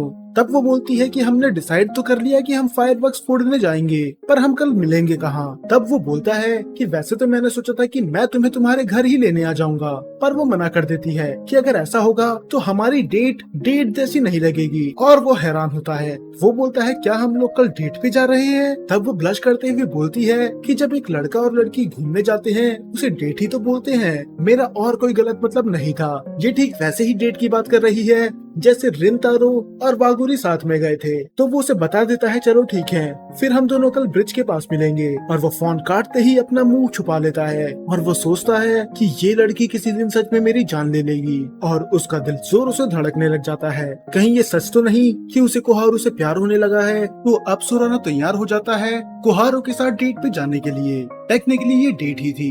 तब नारुमी उसे टीज करने लग जाता है, क्या तुम्हें नहीं लगता कि तुम कोहारू के साथ कुछ ज्यादा ही घूम रहे हो? तब वो बोलता है कि ऐसी कोई बात नहीं है, दरअसल उसने मुझे फायर क्रैकर खरीदने के लिए बुलाया था, इससे ज्यादा कोई और बात नहीं है। अगर तुम्हें हमें ज्वाइन करना है तो तुम भी कर सकते हो। पर नारुमी साफ मना कर देता है कि आज मैं बिजी हूँ, और वैसे भी मैं तुम दोनों के बीच में कबाब में हड्डी नहीं बनना चाहता, तो तुम दोनों जाके अकेले एंजॉय करो। फिर नारुमी पूछता है कि अब तुम दोनों को साथ में बहुत ज्यादा टाइम हो चुका है, तो तुम दोनों डेट क्यों नहीं कर लेते, क्योंकि तुम उसके साथ खुश रहते हो। पर सोरानो मना कर देता है कि मैंने अभी तक डेट के बारे में नहीं सोचा, मुझे नहीं पता कि मैं उसकी ब्लाइंडनेस से कैसे डील करूंगा। और इस पे नारुमी थोड़ा ऑफेंड हो जाता है। वो बोलता है तुम्हारा मतलब क्या है कि तुम उसे डील कैसे करोगे? क्या तुम ये कहना चाहते हो कि वो बस ब्लाइंड है तो वो डेट करने के लायक नहीं है? तब सोरानो बोलता है कि मेरा वो कहने का मतलब बिल्कुल नहीं था, मैं अपनी बातें अच्छे से समझा नहीं पाता, मैं हर बार यही सोचता हूँ क्या होगा जाने अनजाने में मैं कोहारू को ऑफेंड कर दूं। मैं घबराता हूँ उससे क्वेश्चन पूछने में जो उसकी ब्लाइंडनेस से रिलेटेड होते हैं, पर उसके सामने मुंह खोलने से पहले मुझे 100 बार सोचना पड़ता है। तब नारुमी बोलता है कि इतना मत सोचो, जो तुम्हारे दिल में आता है वो उससे पूछ लो। वैसे भी कोहारू कोई ऐसी लड़की नहीं है जो छोटी छोटी बात पे ऑफेंड हो जाए। तब वो नारुमी की बात अपने दिमाग पे रखता है और चली जाता है स्टेशन की तरफ, जहाँ पर उसे मिल जाती है कोहारू, जो उसका वहाँ पर पहले से वेट कर रही थी। हालांकि वो बोलती तो है कि वो यहाँ पर 2 घंटे से खड़ी है, पर मुझे नहीं लगता कि वो सच बोल रही है, और क्या पता सच बोल भी रही हो, क्योंकि वागुरी भी रिंतारो को ऐसे ही वेट करा करती थी। तब वो उसे नेक्स्ट ट्रेन पकड़ने के लिए बोलता है, और वो उसे पॉइंट करता है कि हमें उस साइड जाना है, और बेचारी कंफ्यूज होती है और बोलती है तुम्हें पता है ना कि मैं नहीं देख सकती, तो तुम्हें मुझे अपने मुंह से बताना होगा कि हमें किस साइड जाना है, इशारा करने से काम नहीं चलने वाला। तब वो उससे माफी मांगता है और वो उसे बोलता है कि अपने लेफ्ट में चलो, और वो अपने मन में सोचता है कि मैं इसे इशारों में चीजें नहीं समझा सकता। और एक और चीज, ये कभी नोटिस नहीं कर सकती कि किस तरह मैं ऐसे घूरते रहता हूँ जब ये मेरे बगल में चलती है, मेरी नजर इसके चेहरे से हटती ही नहीं, और शायद इसे कभी पता भी नहीं चलेगा कि मैं इस तरह देखता हूँ। और तब उसके दिमाग में आती है नारुमी की बातें, जो उससे बोलता है कि अगर तुम उसे पसंद करते हो तो उसे डेट के लिए पूछ लो। तो अभी ट्रेन पकड़ लेते हैं, वहाँ पर बहुत ज्यादा भीड़ होती है, तो कोहारू एक कोने में चली जाती है और वो खड़े हो जाता है उसके सामने, और ये चीज कोहारू नोटिस कर लेती है। वो बोलते हैं कि तुम सच में बहुत ज्यादा अच्छे लड़के हो, तुम मेरे सामने इसलिए खड़े हो गए ना ताकि कोई मुझसे टकरा ना जाए या फिर मुझे कोई प्रॉब्लम ना हो। और वो ब्लश करने लग जाता है। ये चीज तो वो खुद भी नोटिस नहीं करता कि सच में उसे कोहारू की कितनी ज्यादा परवाह होने लगी है और वो फिर से वही फायर क्रैकर्स के बारे में बातें करने लग जाते हैं कि किस तरह उसका सपना है कि वो फिर से फायर क्रैकर्स जलाए और बाकी इधर उधर की बातें। और फाइनली ये पहुंच जाते हैं दूसरे स्टेशन पे और कोहारू आराम से रोड पे चल रही थी। अगर आपको नहीं पता, जो ये येलो लाइन होती है ये होती है सिर्फ ब्लाइंड लोगों के लिए। आपने ये मेट्रोज में भी देखी होगी। तो वहाँ पर एक बदतमीज आदमी फोन चलाते चलाते वहाँ पर आ रहा था और वो उस येलो लाइन पे चल रहा था जो बस ब्लाइंड लोगों के लिए होती है और वो टकरा जाता है कोहारू से क्योंकि उसका पूरा ध्यान तो फोन में ही था और वो माफी तक नहीं मांगता। और इस बात पे सुरानो को बहुत ज्यादा गुस्सा आ जाता है। वो जाता है उससे लड़ने के लिए पर कोहारू उसे रोक लेती है। वो बोलती है कि ऐसा पहली बार नहीं हुआ, मैं शर्त लगा सकती हूँ कि वो भी अपने फोन में लगा होगा। सुरानो पूछता है कि तुम्हें कैसे पता। तब कोहारू बोलती है कि अक्सर लोग उन लोगों से बात करते हैं जो उनकी जिंदगी में स्पेशल हैं और वो बात करते करते अपनी ही दुनिया में खो जाते हैं। तो बस मैंने गैस करा कि वो भी ऐसा ही कर रहा होगा, तो उसे जाने दो। और सबसे पहले जाते हैं ये एक कैफे में ताकि ये कुछ खा पी ले क्योंकि सुबह से दोनों ने कुछ नहीं खाया। और इत्तेफाक से ही सही उस कैफे में इन्हें सर्व करने आती है यूको और वो तो देख के हैरान थी कि आखिर ये दोनों यहाँ पर क्या कर रहे हैं। और वो सुरानो को तो टीज तक करने लग जाती है कि मुझे तो तुम बहुत शांत लड़के लगते थे पर अब देख के लगता है कि तुम दोनों की दोस्ती तो कुछ ज्यादा ही गहरी हो चुकी है। पर सुरानो उसे इग्नोर करने लग जाता है और वो बोलता है कि चुपचाप से मेरे लिए कॉफी लेके आओ। और इन दोनों की बातें सुन के कोहारू भी हंसने लग जाती है। तब वो उससे फाइनली पूछती है, वैसे तुम दोनों के यहाँ पर आने का रीजन क्या है। तब कोहारू यूको को बताती है कि मैंने तुमसे कहा था ना कि मुझे फायर क्रैकर्स जलाने हैं, तो आज हम खरीदने जा रहे हैं फायर क्रैकर्स और फिर हम डिसाइड करेंगे कि वो हम जलाएंगे कब। और अगर तुम चाहो तो तुम भी हमें ज्वाइन कर सकती हो। और ये सुन के यूको बहुत ज्यादा एक्साइटेड हो जाती है। वो बोलती है कि हाँ मैं जरूर करूंगी। तो तुम फायर क्रैकर्स जलाओगे कब। और ये प्लान तो इन दोनों ने अभी तक नहीं बनाया था, आज ये बस फायर क्रैकर्स खरीदने आए थे। तब सुरानो भी बताता है कि यहीं कहीं पास में एक बहुत बड़ी फायर क्रैकर्स की दुकान है क्योंकि कोहारू ने कहा था उसे सबसे महंगे वाले फायर क्रैकर्स खरीदने हैं और इसका बजट है 1 मिलियन येन। 1 मिलियन येन को अगर रुपीस में कन्वर्ट करा जाए तो वो होते हैं कम से कम 5 लाख इंडियन रुपीस। यकीन नहीं होता कि इतना पैसा बस ये पटाखों में उड़ा रही है। ये सुन के तो यूको भी हैरान हो जाती है, क्या तुम सच में 1 मिलियन येन खर्च करने वाली हो फायर क्रैकर्स पे। तब कोहारू बोलती है कि मुझ पे शक मत करो, ये पैसा मैंने अपनी पूरी जिंदगी भर बचाया है। तब सोरानो बात काट कर बोलता है कि वो सब छोड़ो, तुम अपने लिए कुछ ऑर्डर करवा लो और वो उसे मेन्यू दे देता है। तब कोहारू फिर से हंसते हुए बोलती है, क्या तुम बार बार भूल जाते हो कि मैं ब्लाइंड हूँ, मैं ये मेन्यू नहीं पढ़ सकती। और वो फिर से गलती कर देता है। आज उसने ऐसा दूसरी बार करा, पहली बार जब वो उसे डायरेक्शन दिखाने के लिए इशारा कर रहा था और दूसरी बार अभी जब वो उसे मेन्यू पकड़ा रहा था जबकि उसे पता है कि वो नहीं पढ़ सकती। तब वो उसके लिए एक एक करके मेन्यू पढ़ता है पर यूको को पता होता है कि कोहारू को क्या पसंद है। वो उससे बोलती है कि क्या तुम हॉट मिल्क टी पीना पसंद करोगी और कोहारू हाँ कर देती है और उनका ऑर्डर आ जाता है। तब वो देखता है कि उसने बस अपने लिए टी ऑर्डर करवाई है, उसने कुछ खाने के लिए ऑर्डर नहीं करवाया।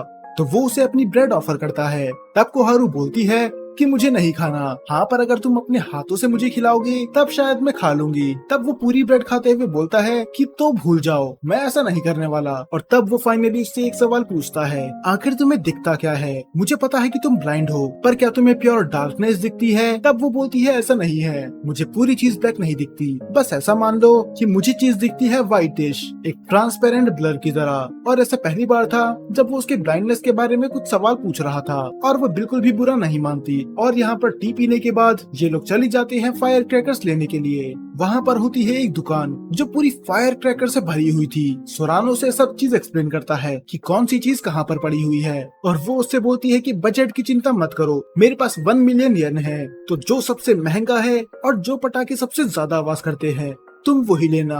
और वो सारे वो फायर क्रैकर्स ले लेता है जो सबसे ज्यादा आवाज करेंगे। तब वो उसे खुश होकर पूछती है, अब तो हमने खरीद लिए, अब ये पटाखे हम जलाएंगे कब। फिर वो उससे बोलता है कि मैं अभी श्योर नहीं हूँ क्योंकि अगर ये पटाखे हम कैंपस में फोड़ेंगे तो शायद हमें उनसे परमिशन लेनी पड़ेगी। तब कोहारू बोलती है कि तो इसकी चिंता मत करो, इस बारे में मैं यूको से बात कर लूंगी। तब सोरानो बोलता है कि अब तो हमने पटाखे खरीद लिए, तो अब हमें क्या करना चाहिए, तुम ही बताओ, क्या तुम्हें कहीं और घूमना है। पर कोहारू मना कर देती है। वो बोलती है कि तुम्हारे हाथ में ये फायर क्रैकर्स हैं, तो अगर तुम इसे हाथ में लेके घूमोगे तो तुम्हारा हाथ दर्द करेगा। और वो बोलता है कि तुम सही बोल रही हो। और बात बस इतनी सी भी नहीं है क्योंकि अगर ये वैसे भी फायर क्रैकर्स लेके यहाँ वहाँ घूमेगा तो पुलिस इससे सवाल पूछेगी। अगर ये इंडिया में होता तो पक्का ऐसे डंडे भी पड़ जाते, इसीलिए नहीं क्योंकि इसके हाथ पे फायर क्रैकर्स हैं। बल्कि इसीलिए क्योंकि ये एक कॉलेज स्टूडेंट है। तब ये डिसाइड करते हैं कि ये जाएंगे घर वाटर बस से। सोरानो को वाटर बस के बारे में कोई आइडिया नहीं था। वो कोहारू थी जो उसे इस चीज के बारे में बताती है, और वो थी एक मेट्रो की तरह, बस वो चलती थी पानी के ऊपर। और अच्छी बात ये थी कि ये ठीक उन्हें कैंपस के सामने छोड़ेगी। तो वो वाटर बस में जाके उसे उसका पूरा इंटीरियर एक्सप्लेन करता है कि आसपास की चीजें कैसे दिख रही हैं। वो उसे अच्छे से गाइड करता है, उसे सब कुछ एक्सप्लेन करता है कि उसके सामने के नजारे कैसे हैं, ऊपर का आसमान कैसा है। यहाँ तक कि कोहारू भी बोलती है कि तुम इतना अच्छा एक्सप्लेन करती हो कि मुझे सब कुछ अपनी आंखों के सामने दिख रहा है, मैं सब कुछ अच्छे से इमेजिन कर सकती हूँ। और तब वो बोलती है कि आज के दिन उसे बहुत ज्यादा मजा आया, और वो उससे माफी भी मांगती है कि तुम्हें इतना परेशान करने के लिए, मेरी वजह से तुम्हें शहर से इतनी दूर आना पड़ा और मैंने तुम्हारा पूरा दिन ही बर्बाद कर दिया। तब वो कुछ बोलने वाला था पर वो चुप हो जाता है। दरअसल वो ये बोलने वाला था कि मुझे तुम्हारे साथ टाइम स्पेंड करने में बहुत ज्यादा मजा आता है, तुम जब चाहो जितना चाहो मेरे साथ टाइम स्पेंड कर सकती हो, मुझे अच्छा लगेगा चाहे तुम मेरे साथ जितना भी टाइम स्पेंड करो। पर वो ये चीज इसलिए नहीं बोलता क्योंकि ऐसा बोलने से वो उसे इनडायरेक्टली ये मैसेज दे देगा कि शायद वो उसे पसंद करने लगा है। पर वो अभी भी श्योर नहीं था क्या सच में एक ब्लाइंड गर्ल को डेट करना आसान होगा।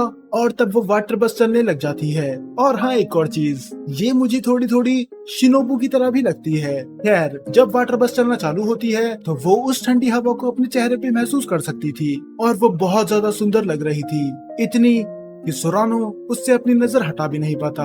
अब कोहारू और सोरानो की डेट बहुत अच्छी जाती है, और फाइनली पूरा दिन बिताने के बाद कोहारू आ जाती है अपने घर। और इसके बाद जितनी भी चीजें दिखाई जाएंगी वो हमें कोहारू के पीओवी से दिखाई जाएगी, तो इसीलिए आपको आसपास की चीजें ब्लर और वाइटिश दिखेगी। तो सबसे पहले अपने कमरे में जाके कोहारू खोलती है रूम की लाइट। अब ये लोग आप भी सोच रहे होंगे कि अगर ये ब्लाइंड है तो भला ये लाइट क्यों खोलेगी, और इसका जवाब हमें कोहारू खुद ही देती है। वो बोलती है कि वो शुरू से कभी अंधी नहीं थी, तो कमरे में घुसते समय ही उसका हाथ सबसे पहले लाइट की तरफ ही जाता है। मान लो ये बस उसकी आदत है, और एक तरह से लाइट खोल के उसे अच्छा भी महसूस होता है। उसे ऐसा लगता है कि फाइनली वो घर आ चुकी है।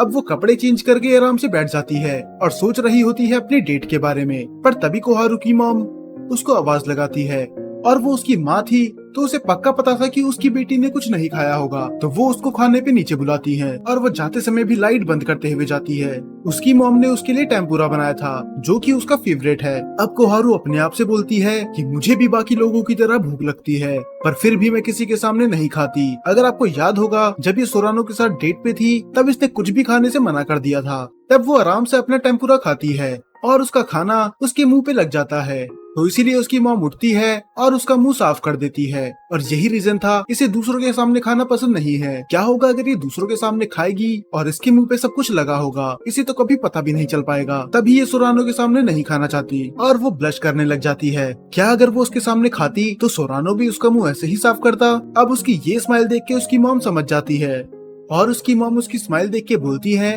तुम्हारी स्माइल देख के लग रहा है कि आज की तुम्हारी डेट बहुत ज्यादा अच्छी गई। और कोहारू हैरान थी। वो बोलती है, आपको कैसे पता चला, मैंने तो आपको बताया ही नहीं था।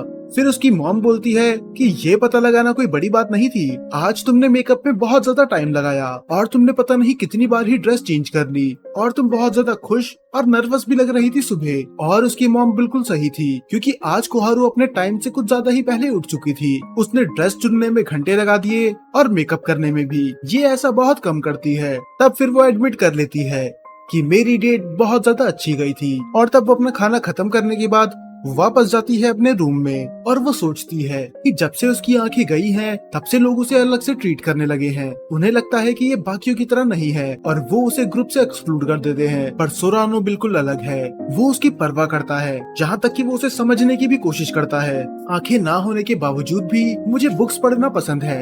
मैं अपने आप को नहीं देख सकती, पर फिर भी मुझे मेकअप करना पसंद है। टैक्टाइल पेविंग की वजह से मैं हील्स नहीं पहन सकती बाकी लड़कियों की तरह, पर फिर भी मैं बूट्स पहन के ही खुश हूँ। मैं भी बाकियों की तरह ही खुश हूँ, उन लोगों की तरह जिनके पास आंखें हैं, पर फिर भी लोग मुझे अलग ट्रीट करते हैं। पर सोरानो नहीं, मेरी आंखें नहीं है, इससे उसे कोई फर्क नहीं पड़ता। यहाँ तक कि वो मेरी आंखें बन जाता है, और फिर से वो डेट याद करने लग जाती है जब सोरानो उसे आसपास की पूरी डिटेल्स बता रहा था, ताकि वो सारी चीजें अच्छे से इमेजिन कर सके। कोहारू को उसकी आवाज पसंद है, उसके हंसने का तरीका पसंद है। उसे नहीं पता कि सोरानो कैसा दिखता है, और शायद उसे फर्क भी नहीं पड़ता। वो कैसा भी दिखे, वो फिर भी काइंड ही रहेगा। पर फिर भी काश वो उसे एक बार देख सकती। मुझे सोरानो पसंद है, पर फिर भी मैं डरी हुई हूँ।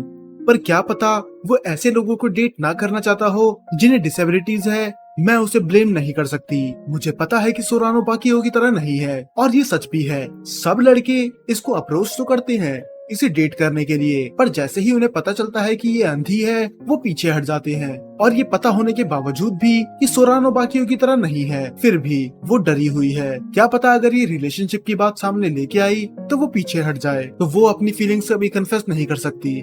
पर फिर भी वो खुश थी। कम से कम पहली बार ही सही उसे प्यार महसूस तो हुआ। उसने पहली बार किसी को इस तरह पसंद करा है। और वो फिर से सोरानो के बारे में सोचने लग जाती है, क्या मुझे उसे कल कन्फेस कर देना चाहिए या फिर मैं थोड़ा और वेट करूं? क्या होगा अगर उसने मुझे रिजेक्ट कर दिया? क्योंकि हमें दोस्त बने हुए कई महीने हो चुके हैं, पर वो अपनी तरफ से कभी टेक्स्ट नहीं करता या फिर कॉल, ना ही वो कभी अपनी तरफ से मुझे मिलने के लिए बुलाता है। तो ये सोचना गलत होगा कि वो मुझसे प्यार करता है। अब उसे समझ में नहीं आता कि वो खुश हो या फिर दुखी। बेचारी टेंशन में पड़ जाती है। अब सोरानो एक कटिंग बोर्ड कंपटीशन में पार्ट ले लेता है, जिसमें उसे बोट चलानी थी, और ये सच में बहुत ज्यादा मेहनत का काम था। और बस इतना ही नहीं, इन्हें दूसरे लोगों को घुमाना भी था।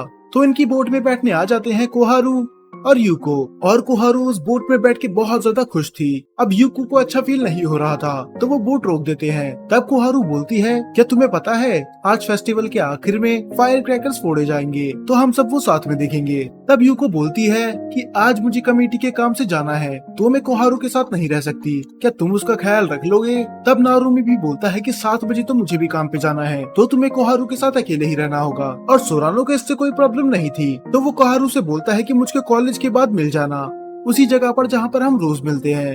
अब पूरा कॉलेज खत्म होने के बाद वो उससे जाके मिलता है कैंपस की छत पर। आज वो यहाँ पर देर तक इसलिए रुके हुए थे क्योंकि उन्हें फायर क्रैकर्स देखने थे, जो कि फेस्टिवल के एंड में फोड़े जाएंगे। तब वो बाकी इवेंट्स के बारे में भी बात करने लग जाते हैं, और कोहारू उससे पूछती है कि आखिर लास्ट इवेंट कौन सा है। जहाँ तक मुझे याद है वो तो युकाता कंपटीशन है ना, जहाँ पर कॉलेज की लड़कियां युकाता पहन के आएंगी और सब लोग उन्हें जज करेंगे, और उस हिसाब से उन्हें पॉइंट मिलेंगे, और ऐसे ही डिसाइड होगा विनर। और उसी इवेंट के बाद होगा फायरवर्क्स। तब वो थोड़ा उदास होते हुए बोलती है कि मुझे भी युकाता पहनना था। तब वो थोड़ा उसे टीज करते हुए बोलता है कि तुम पटाखों में 1 मिलियन येन खर्च कर सकती हो, पर तुम अपने लिए युकाता नहीं खरीद सकती। तब वो थोड़ा स्माइल करते हुए बोलती है, दरअसल मेरे पास युकाता पड़ा हुआ है। हाँ, हालांकि वो मेरा नहीं मेरी मॉम का है, पर हाँ मुझे हर बार से वो ट्राई करना था।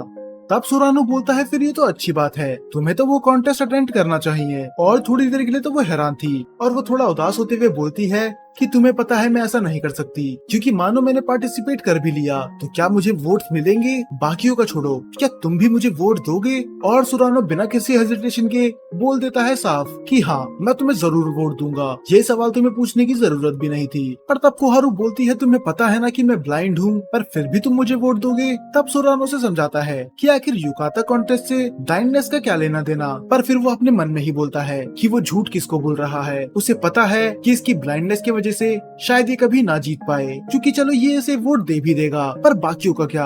युकाता कॉन्टेस्ट में लड़कियों के युकाता से ज्यादा उनकी ब्यूटी देखी जाती है, और जैसे ही पता चलेगा कि ये ब्लाइंड है, इसके ब्यूटी के पॉइंट तो वैसे ही कट जाएंगे। पर सोरानो ने तो अपना डिसीजन बना लिया था। वो बोलता है, मुझे फर्क नहीं पड़ता, तो मेरा वोट तो तुम्हें ही जाएगा, चाहे वहाँ पर 10 लड़कियां भी क्यों ना खड़ी हो, मैं तुम्हें ही चुनूंगा। और वो ब्लश करने लग जाती है, और वो बोलती है कि तुम्हारी बातें सुन के तो ऐसा लग रहा है कि तुम मुझे अपना लव कन्फेस कर रहे हो। और सोरानो भी ब्लश करने लग जाता है, और वो बोलता है, मेरा मतलब वो नहीं था। जब मैंने कहा कि मैं 10 लड़कियों में से बस तुम्हें चुनूंगा, तो मेरा मतलब था वोट देने से। प्लीज मेरी बातों का गलत मतलब मत निकालना।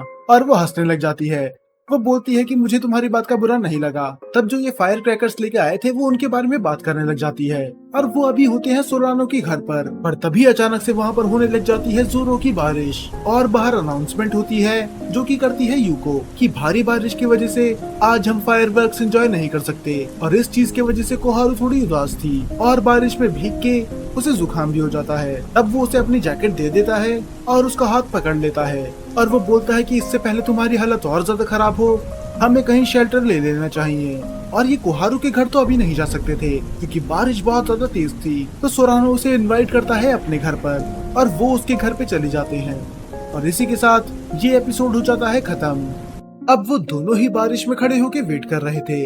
बारिश की वजह से फायरवर्क्स का प्लान तो कैंसिल हो ही गया था। तो अब सोराना के पास बस दो ही रास्ते थे, या तो वो उसे घर जाने दे या फिर इसे यहीं पर खड़ा रखे। तो पहला आइडिया तो वो हटा ही देता है, क्योंकि वो उसे इतनी तेज बारिश में अकेले घर जाने नहीं दे सकता था। और दूसरा प्लान भी काम नहीं करेगा, क्योंकि अगर वो यहाँ पर खड़े रहेंगे तो कोहारू बीमार पड़ जाएगी। तो फिर वो ढूंढता है तीसरा रास्ता, वो उसे लेके जाता है अपने घर पर। अब कोहारू उसके घर पे आके खुश थी, क्योंकि वो पहली बार यहाँ पर आई थी और यहाँ पर उसे थोड़ी दिक्कत भी होने वाली थी, क्योंकि वो इस जगह से बिल्कुल भी फेमिलियर नहीं है। तब कोहारू उससे कुछ पूछती है कि मेरे तो पूरे कपड़े ही गीले हो चुके हैं, क्या तुम देख के बता सकते हो कहीं तुम्हें मेरे कपड़े के आर पार तो नहीं दिख रहा। और उसे सच में उसके कपड़ों के आर पार दिख रहा था, क्योंकि बारिश की वजह से वो पूरी तरह उसके शरीर से चिपक चुके थे। पर वो झूठ बोल देता है कि मुझे कुछ नहीं दिख रहा, पर वो टॉवल से उसका पूरा शरीर कवर कर देता है। वो बोलता है कि तुम इसे पहने रखो वरना तुम्हें सर्दी लग जाएगी, और बहुत देर तक कोई कुछ नहीं बोलता। तब कोहारू बोलती है क्या ये सच में तुम्हारा बेड है, और वो उस पे कूद जाती है। उसे ये सब करने में बहुत ज्यादा मजा आ रहा था, पर ये करते समय उसकी स्कर्ट थोड़ी ऊपर हो जाती है। पर सोरानो उसे जल्दी से वार्न कर देता है। हाँ, इस बात के लिए कोहारू उसे टीज तो करती है, पर ज्यादा नहीं। पर वो इस बात का बुरा नहीं मानती, क्योंकि उसे पता था कि सोरानो वैसा लड़का नहीं है। तब वो फायरवर्क्स क्लब के बारे में बात करने लग जाती है कि अगर मैं उस क्लब में होती तो मैं उन फायर क्रैकर्स को कितनी पास से सुन पाती। तब सोरानो बोलता है अगर ऐसा है तो तुम्हारे साथ वो क्लब मैं भी ज्वाइन कर लूंगा। अब वो बाद में नोटिस करते हैं कि बारिश पहले से बहुत ज्यादा कम हो चुकी है। तो ये दोनों साथ में घर जाते हैं और वो बात करने लग जाते हैं फायरवर्क्स के बारे में ही। कोहारू को थोड़ा बुरा लग रहा था कि बारिश की वजह से फेस्टिवल कैंसिल हो गया। अब उसे फायरवर्क्स देखने के लिए 1 साल इंतजार करना पड़ेगा। पर तब कोहारू खुद ही बोलती है कैसा रहेगा कि अगर हम समर फेस्टिवल में खुद पटाखे फोड़े जो हम लेके आए हैं। और सोरानो को ये आइडिया पसंद आता है। वो बोलता है कि मैं बाकी लोगों को भी बुला लूंगा। अब ये दोनों बहुत ही पास खड़े हुए थे। कोहारू ने उसका हाथ कस के पकड़ के रखा था, क्योंकि ये एक ही छाते के नीचे थे तो इनके पास और कोई रास्ता था भी नहीं। पर तब कोहारू अचानक से पूछ लेती है कि क्या तुम्हारी कोई गर्लफ्रेंड है, और सोरानो तो बिना कुछ सोचे समझे ही ना बोल देता है। और ये सुन के कोहारू बोलती है कि बहुत अच्छी बात है। अब वो उसके सवाल से इतना ज्यादा कंफ्यूज नहीं था जितना उसके जवाब से हुआ। वो बोलता है इसमें अच्छी बात क्या है। तब वो अपने आप को डिफेंड करने के लिए बोलती है मैं तो बस इसलिए बोल रही थी क्योंकि मैं तुम्हारे पूरे दिन का ज्यादा टाइम ले लेती हूँ, और देखो अभी भी मैं तुम्हारा हाथ पकड़ के चल रही हूँ। अगर तुम्हारी कोई गर्लफ्रेंड होती तो मैं ऐसी हरकतें नहीं करती, वरना उस बेचारी को बुरा लगता। तब सोरानो बोलता है कि अभी थोड़ी देर के लिए मुझे लगा कि तुम मुझे अपनी फीलिंग कन्फेस कर रही हो, पर मैं गलत था। और वो पाउट करने लग जाती है कि जो भी मैंने कहा वो भूल जाओ, मेरा मजाक मत उड़ाओ। और ऐसे ही चलते चलते वो पहुंच जाती हैं उसके घर के आगे। तब कोहारू उसे कुछ बताती है। वो बोलती है क्या तुम्हें पता है कि अंधे लोग चेहरा कैसे देखते हैं। जब भी किसी ब्लाइंड पर्सन को आगे वाले का चेहरा देखना होता है वो अपने हाथों से उसका चेहरा छूता है, और इसी से वो अंदाजा लगा लेता है कि सामने वाला कैसे दिखता होगा। तो सोरानो खुद ही बोल देता है क्या तुम्हें मेरा चेहरा देखना है, तुम देख सकती हो। तो वो उसके सामने आती है, अपना हाथ उसके फेस पे रखती है और उसे किस कर लेती है। सोरानो तो पूरा ब्लैंक था, वो कुछ बोल ही नहीं पाता, और आखिर वो बोलता ही क्या। और वैसे भी इससे पहले वो कुछ बोल पाता वो उसे गुड नाइट बोल के अपने घर चली जाती है। अब सोरानो बहुत ही ज्यादा कंफ्यूज था अपनी फीलिंग्स को लेके। तो अगले दिन वो कोहारू से नहीं मिलता, क्योंकि उससे पहले एडवाइस चाहिए थी नारुमी की। तो वो उसे खाने के बहाने बाहर लेके जाता है ताकि वो उसे किस वाली बात बता सके। पर नारुमी वो तो यूको को भी बुला लेता है। बेचारा सोरानो सोच रहा था कि वो उसे प्राइवेटली वाली बात बताएगा, पर अब तो यूको भी यहाँ पर आ चुकी है और ये ऐसे ही खाना खाने लग जाते हैं। वो बस सोच रहा था किसी तरह यूको यहाँ से चली जाए, फिर वो फ्रीली नारुमी से बात कर पाएगा। पर वहाँ पर एक गलती हो जाती है। वहाँ की वेट्रेस सोरानो को टी की जगह बियर का ग्लास दे देती है। अब सोरानो इतना ज्यादा जल्दी में था और इतना ज्यादा नर्वस था, तो वो बिना सोचे समझे एक ही घुट में बहुत ज्यादा बियर पी लेता है, और इसी की वजह से उसे बहुत ज्यादा नशा हो जाता है। तब नारुमी उससे बोलता है चलो अब मुझे बता दो तुम मुझे यहाँ पर क्यों लेके आए थे। तुमने कहा था कि तुम्हें कोहारू के बारे में कुछ बात करनी है, और अब वो नशे में था तो अब वो ज्यादा सोचता समझता नहीं है, और वो साफ कन्फेस कर देता है कि कल क्या हुआ था। वो बोलता है कि कल कोहारू ने अचानक से मुझे किस करा और मैं उसके आगे कुछ बोल ही नहीं पाया। मुझे कुछ समझ ही नहीं आया कि मुझे क्या बोलना चाहिए, और ना ही मैंने उसे कुछ टेक्स्ट करा। बेचारा नारुमी तो बहुत ज्यादा जेलस होता है कि तुम्हारी लव लाइफ कितनी बढ़िया है, अभी कॉलेज में आए हुए हमें इतना टाइम भी नहीं हुआ और तुम्हें लड़की भी मिल गई। पर यूको बिल्कुल खुश नहीं थी। वो बोलती है कि तुम्हें पहले स्टार्ट करना चाहिए था, मुझे पता है कि तुम भी कोहारू को पसंद करते हो। क्या तुमने प्यार की रूल बुक्स नहीं पढ़ी, हर बार लड़का ही पहले कन्फेस करता है। पर नारुमी बोलता है कि हम 2026 में हैं, अब ऐसा लड़का लड़की जैसे यहाँ पर कुछ नहीं होता, सभी इक्वल हैं। पर यूको उसकी बात नहीं सुनती और वो उससे बोलती है कि तुम उसे अपनी फीलिंग शो करने में इतना डरते क्यों हो, आखिर तुम उससे जाके हक क्यों नहीं करते या फिर उसे अपनी मन की बात क्यों नहीं बता देते, क्योंकि मैं जानती हूँ कि वो भी तुम्हें पसंद करती है। तब वो बोलता है मैं ऐसा नहीं कर सकता क्योंकि वो ब्लाइंड है। और इस पे नारुमी और यूको दोनों भड़क जाते हैं कि वो ब्लाइंड है तो क्या हुआ, तुम हर बार उसकी ब्लाइंडनेस बीच में क्यों लेके आते हो, क्या वो डिजर्व नहीं करती प्यार करना। पर वो उन्हें फिर अच्छे से समझाता है कि मेरा मतलब वो नहीं था, दरअसल वो ब्लाइंड है, तो मैं उसे अचानक से जाके हग नहीं कर सकता या फिर उसे अचानक से पीछे से जाके पकड़ लूं बिना उसकी वार्निंग के। अगर मैं ऐसा करूंगा तो वो डर जाएगी। और फिर दोनों ही जोर जोर के हंसने लग जाते हैं। उन्हें पहले ऐसा लग रहा था कि ये उसकी ब्लाइंडनेस की वजह से उसे डेट करना नहीं चाहता, पर सच्चाई तो ये थी बस ये चाहता है कि वो डर ना जाए। यूको भी बोलती है कि मुझे तो लगा तुम बहुत ज्यादा बुरे हो, पर अब पता चल रहा है कि तुम तो बहुत ज्यादा इनोसेंट हो। और तब वो बोलती है कि चलो तुम्हारी बात तो सही है, पर तुम्हें उसे कुछ तो रिप्लाई करना होगा। अब कल उसने तुम्हें किस करा तो तुम उसे ऐसे ही नहीं छोड़ सकते। तो चलो मुझे बताओ तुम्हें कोहारू में क्या पसंद है, उसका फेस, उसका फिगर या फिर कुछ और फिर वो बोलता है कि उसकी स्माइल, वो पता नहीं ये ऐसी सिचुएशन में भी कैसे हंस लेती है। जब मेरे पेरेंट्स का डिवोर्स हुआ था मैं तो 24 घंटा उदास रहता था, मुझे ऐसा लगता था कि मुझसे बुरी जिंदगी किसी की हो ही नहीं सकती, पर मैं गलत था। कोहारू जो देख भी नहीं सकती वो फिर भी खुश रहती है और यही रीजन है कि मुझे उसकी स्माइल पसंद है। तब यूको फोन निकालती है और उसे रिकॉर्ड करने लग जाती है। वो बोलती है कि चलो हम फिर प्रैक्टिस कर लेते हैं। तुम ऐसा इमेजिन करो कि तुम्हारे सामने है कोहारू और वो नशे में तो वैसा ही था। तो वो खड़ा होता है और अपनी फीलिंग कन्फेस कर लेता है कि कोहारू मुझे तुम पसंद हो, क्या तुम मेरे साथ डेट पे जाना पसंद करोगी। दुकान के सभी लोग उसकी आवाज सुन लेते हैं और सभी क्लैप करने लग जाते हैं और यूको वो वीडियो एंड करके भेज देती है कोहारू के पास। अब बेचारा सोच रहा था कि वो कैसे रिएक्ट करेगी। अब बहुत दिन हो चुके थे और कोहारू कॉलेज नहीं आती। कॉलेज तो छोड़ो, वो तो उसके मैसेज का रिप्लाई तक नहीं कर रही थी और ऐसा कई दिनों से हो रहा था। उसे लगता है ऐसा इसलिए तो नहीं क्योंकि उसे वीडियो का बुरा लग गया हो। अब इस बात को हफ्ते से भी ऊपर हो चुके थे पर कोहारू का कोई भी मैसेज नहीं आता। वो जब भी बाहर जाता वो अपने आसपास देखता, बस इसी उम्मीद से काश उसे कोहारू फिर से मिल जाए। रास्ते में तो छोड़ो, वो तो उसे क्लास में भी नहीं दिखी और उसके बाद से नारुमी और यूको ये तीनों ही उसको मैसेज भी कर रहे थे पर वो किसी का रिप्लाई नहीं कर रही थी। और वो उसी जगह पर जाता है जहाँ पर ये डेली घंटों बैठा करते थे। वो पुराने दिनों को याद कर रहा था कि किस तरह कोहारू उसकी छोटी छोटी बातों पे हंसा करती थी। वो हर बार खुश रहती थी, उसने कभी किसी बात का बुरा नहीं माना। तो अचानक से वो इतनी दूर क्यों चली गई, तो अचानक से वो गायब क्यों हो गई। वो सोचता है कहीं ये मेरे कन्फेशन की वजह से तो नहीं हुआ कि इतने टाइम बाद मैं फिर से खुश रहने लगा था। जब से बचपन में इसके डैड इसे छोड़ के चले गए थे तब से तो उसने हंसना ही छोड़ दिया था।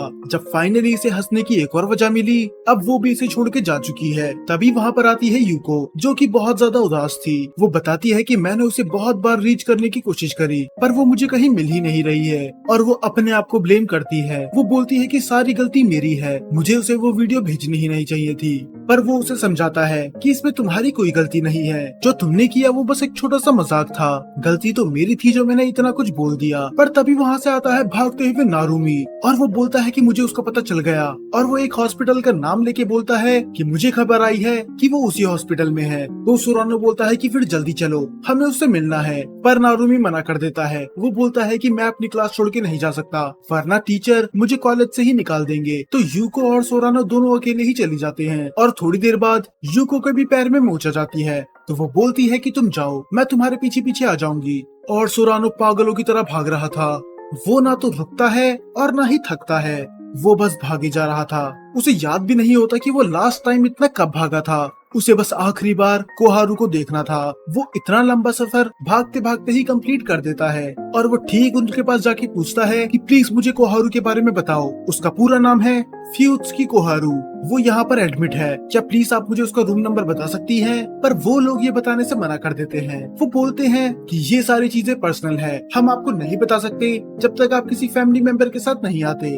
वो उन्हें समझाने की कोशिश करता है कि वो मेरी दोस्त है, प्लीज मुझे उससे मिलने दीजिए, ये बहुत ज्यादा जरूरी है। पर उन हॉस्पिटल वालों के भी कुछ रूल थे तो वो उसे जाने नहीं देते। और थोड़ी देर बाद वहाँ पर यूको भी आ जाती है। वो बोलती है कि मैंने टैक्सी कर ली थी, क्या तुमने कोहारू को ढूंढ लिया? तब वो उसे बताता है कि वो लोग मुझे उससे मिलने नहीं दे रहे और मैं समझ सकता हूँ, उनके भी कुछ रूल्स हैं। तब यूको बोलती है कि मैं उसे दूसरी जगह जाके ढूंढती हूँ, क्या पता हमें वो आसपास मिल जाए।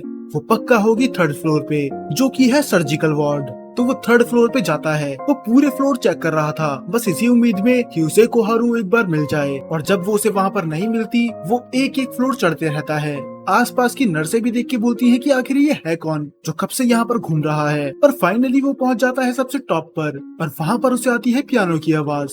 और वहाँ पर वो देखता है कि कई बच्चे गाना गा रहे थे, और जो लड़की पियानो बजा रही थी वो कोई और नहीं थी, कोहारू। और ये खुश था कि इसको कुछ नहीं हुआ, और ये रोने लग जाता है। और ये क्यों रो रहा है ये आपको बाद में पता चल जाएगा। तब वो जल्दी से यूको को मैसेज कर देता है कि मुझे कोहारू मिल चुकी है। पर वो अंदर जाके उसको और बाकी बच्चों को परेशान नहीं करते, वो वेट करते हैं उसकी परफॉर्मेंस का एंड होने का। और जैसे ही वो बाहर निकलती है, वो उनके बगल से ही गुजर जाती है, मानो ये दोनों वहाँ पर खड़े नहीं थे। और इन दोनों को ये चीज अजीब लगती है। हाँ, माना कि ये ब्लाइंड है और ये उन्हें देख नहीं सकती, पर आपको पता होगा कि पहले किस तरह ये अपने दोस्तों को महसूस कर लेती थी, वो भी दूर से। पर अभी बस ये उनके बगल से गुजर जाती है। तब इत्सुकी उसका नाम लेता है, पर वो कंफ्यूज होकर पीछे देखती है, और ये चीज उसे और भी ज्यादा हैरान करती है। चलो, वो उनको महसूस नहीं कर पाई तो समझ में आता है, पर ये इसकी आवाज भी नहीं पहचान पाई, और इस वजह से इसे थोड़ा तो बुरा लगता है। पर फिर बाद में वो उसे अपना नाम बता ही देता है कि कोहारू, ये मैं हूँ, सोरानो। तुम बड़े दिनों से कॉलेज नहीं आई थी, तो हम तुम्हें ढूंढते हुए यहाँ पर आ गए। और उसका कुछ रिएक्शन नहीं था, वो तो ऐसा मुंह बना रही थी कि मानो उसे फर्क ही नहीं पड़ता कि ये दोनों इतनी मेहनत करके यहाँ पर आए बस इससे मिलने के लिए। तब वो बोलती है कि मुझे ऊपर आके मिलो। सोरानो को कुछ तो अजीब लग रहा था इसमें, पर वो बता नहीं सकता था कि क्या, क्योंकि ना तो वो उसके जोक्स पे हंस रही थी और ना ही कुछ रिप्लाई कर रही थी। तो ये छत पे जाने लग जाते हैं। यूको हर बार की तरह उसका हाथ पकड़ने आगे जाती है। वो बोलती है चलो मैं तुम्हारी मदद कर देती हूँ ऊपर जाने में। और ये तो हम शुरू से जानते हैं कि यूको इसका ख्याल तब से रख रही है जब से ये कॉलेज में आई थी, पर वो उसका हाथ झटका देती है। वो बोलती है कि कोई बात नहीं, मैं खुद ही ऊपर चली जाऊंगी, और वो ग्रिल को पकड़ते हुए ऊपर आ जाती है। सोरानो को समझ में नहीं आता कि वो कहे तो कहे क्या, क्योंकि कोहारू पहले की तरह एक्ट नहीं कर रही थी। तब सोरानो बोलता है कि हमें तुम्हारी चिंता थी, तुमने अचानक से कॉलेज जाना बंद क्यों कर दिया। तब यूको भी उसका हाथ पकड़ते हुए बोलती है कि हमें तुम्हारी चिंता हो रही थी, पर कोहारू उसका हाथ फिर से झटका देती है, मानो उसे पसंद नहीं आ रहा होता कि यूको उसे बार बार छू रही है। और बाद में वो उनसे एक ऐसा सवाल पूछती है जो सोरानो की दुनिया ही हिला देता है। वो पूछती है कि क्या मैं तुम दोनों को जानती हूँ, क्या हम लोग पहले मिल चुके हैं। और अब सोरानो समझ चुका था कि यहाँ पर क्या हुआ है, उसकी याददाश्त जा चुकी है। तो अब हमें दिखाया जाता है एक फ्लैशबैक, और सोरानो याद करता है उस दिन को जब ये दोनों डेट पे गए थे। दरअसल उस दिन हमें पूरी बात नहीं दिखाई गई थी। उस दिन कोहारू उससे पूछता है उसकी ब्लाइंडनेस के बारे में। वो उससे बोलता है कि तुमने मुझसे कहा था कि तुम पहले देख सकती थी, तो आखिर तुम ब्लाइंड हुई कैसे। तब कोहारू उसे सच्चाई बताती है। दरअसल जब मैं ब्लाइंड हुई थी तब मैं थी मिडिल स्कूल में, और मेरी ब्लाइंडनेस का रीजन कोई एक्सीडेंट नहीं है, ये हुआ है मेरे कैंसर की वजह से। और फिर हमें एक फ्लैशबैक के भी अंदर एक फ्लैशबैक दिखाया जाता है, और ये सीन होता है जब कोहारू बहुत ज्यादा छोटी थी। उसकी बुरी हेल्थ के चक्कर में उसकी मॉम उसे लेके जाती है डॉक्टर के पास, और डॉक्टर उन्हें बताते हैं कि इसके ब्रेन में एक ट्यूमर है जो कि बहुत बुरी तरह बढ़ रहा है। और इसके बाद उसने बहुत ज्यादा ट्रीटमेंट्स करवाए ताकि वो उस ट्यूमर को रोक सके, पर वो गलत थी। उसके कैंसर की वजह से वो उसकी पूरी बॉडी में फैल रहा था, और खासकर उसके रेटिना में। तब कोहारू के पास बस दो चॉइस थी कि वो अपनी दोनों आंखें हमेशा के लिए निकाल ले, और दूसरा ऑप्शन ये था कि वो अपनी आंखों को तो रख ले पर वो अंधी हो जाएगी और उसे बहुत ज्यादा सर्जरी और कीमोथेरेपी करवानी पड़ेगी। तो कोहारू चुनती है दूसरा ऑप्शन, और वो फाइनली ब्लाइंड हो चुकी थी। उसे सब कुछ धुंधला दिखता था और व्हाइटिश था। शुरू में तो उसे बहुत दिक्कत हुई, खाने में, चलने में, हर चीज में, और वो बहुत ज्यादा पेन से भी गुजर रही थी। और बात बस इतनी सी भी नहीं थी, उसके पूरे बाल भी झड़ने लगे थे बहुत छोटी उम्र से, और इसी चीज की वजह से वो अच्छे से सो भी नहीं पाती थी। उसे हो चुका था इंसोम्निया भी, और इसके वजह से उसकी याददाश्त भी जाने लगी थी। कभी कभार तो वो ये भी भूल जाती है कि वो है कहाँ पर। और शायद अब आपको समझ में आ चुका था कि सोरानो क्यों रो रहा था, क्योंकि उसे पता था कि शायद एक न एक दिन कोहारू उसे भूल जाएगी, या फिर उससे भी बुरा वो उन्हें हमेशा के लिए छोड़ के चली जाएगी। और इसी के साथ ये एपिसोड खत्म हो जाता है, और इसका अगला एपिसोड आपको अगले हफ्ते देखने के लिए मिल जाएगा।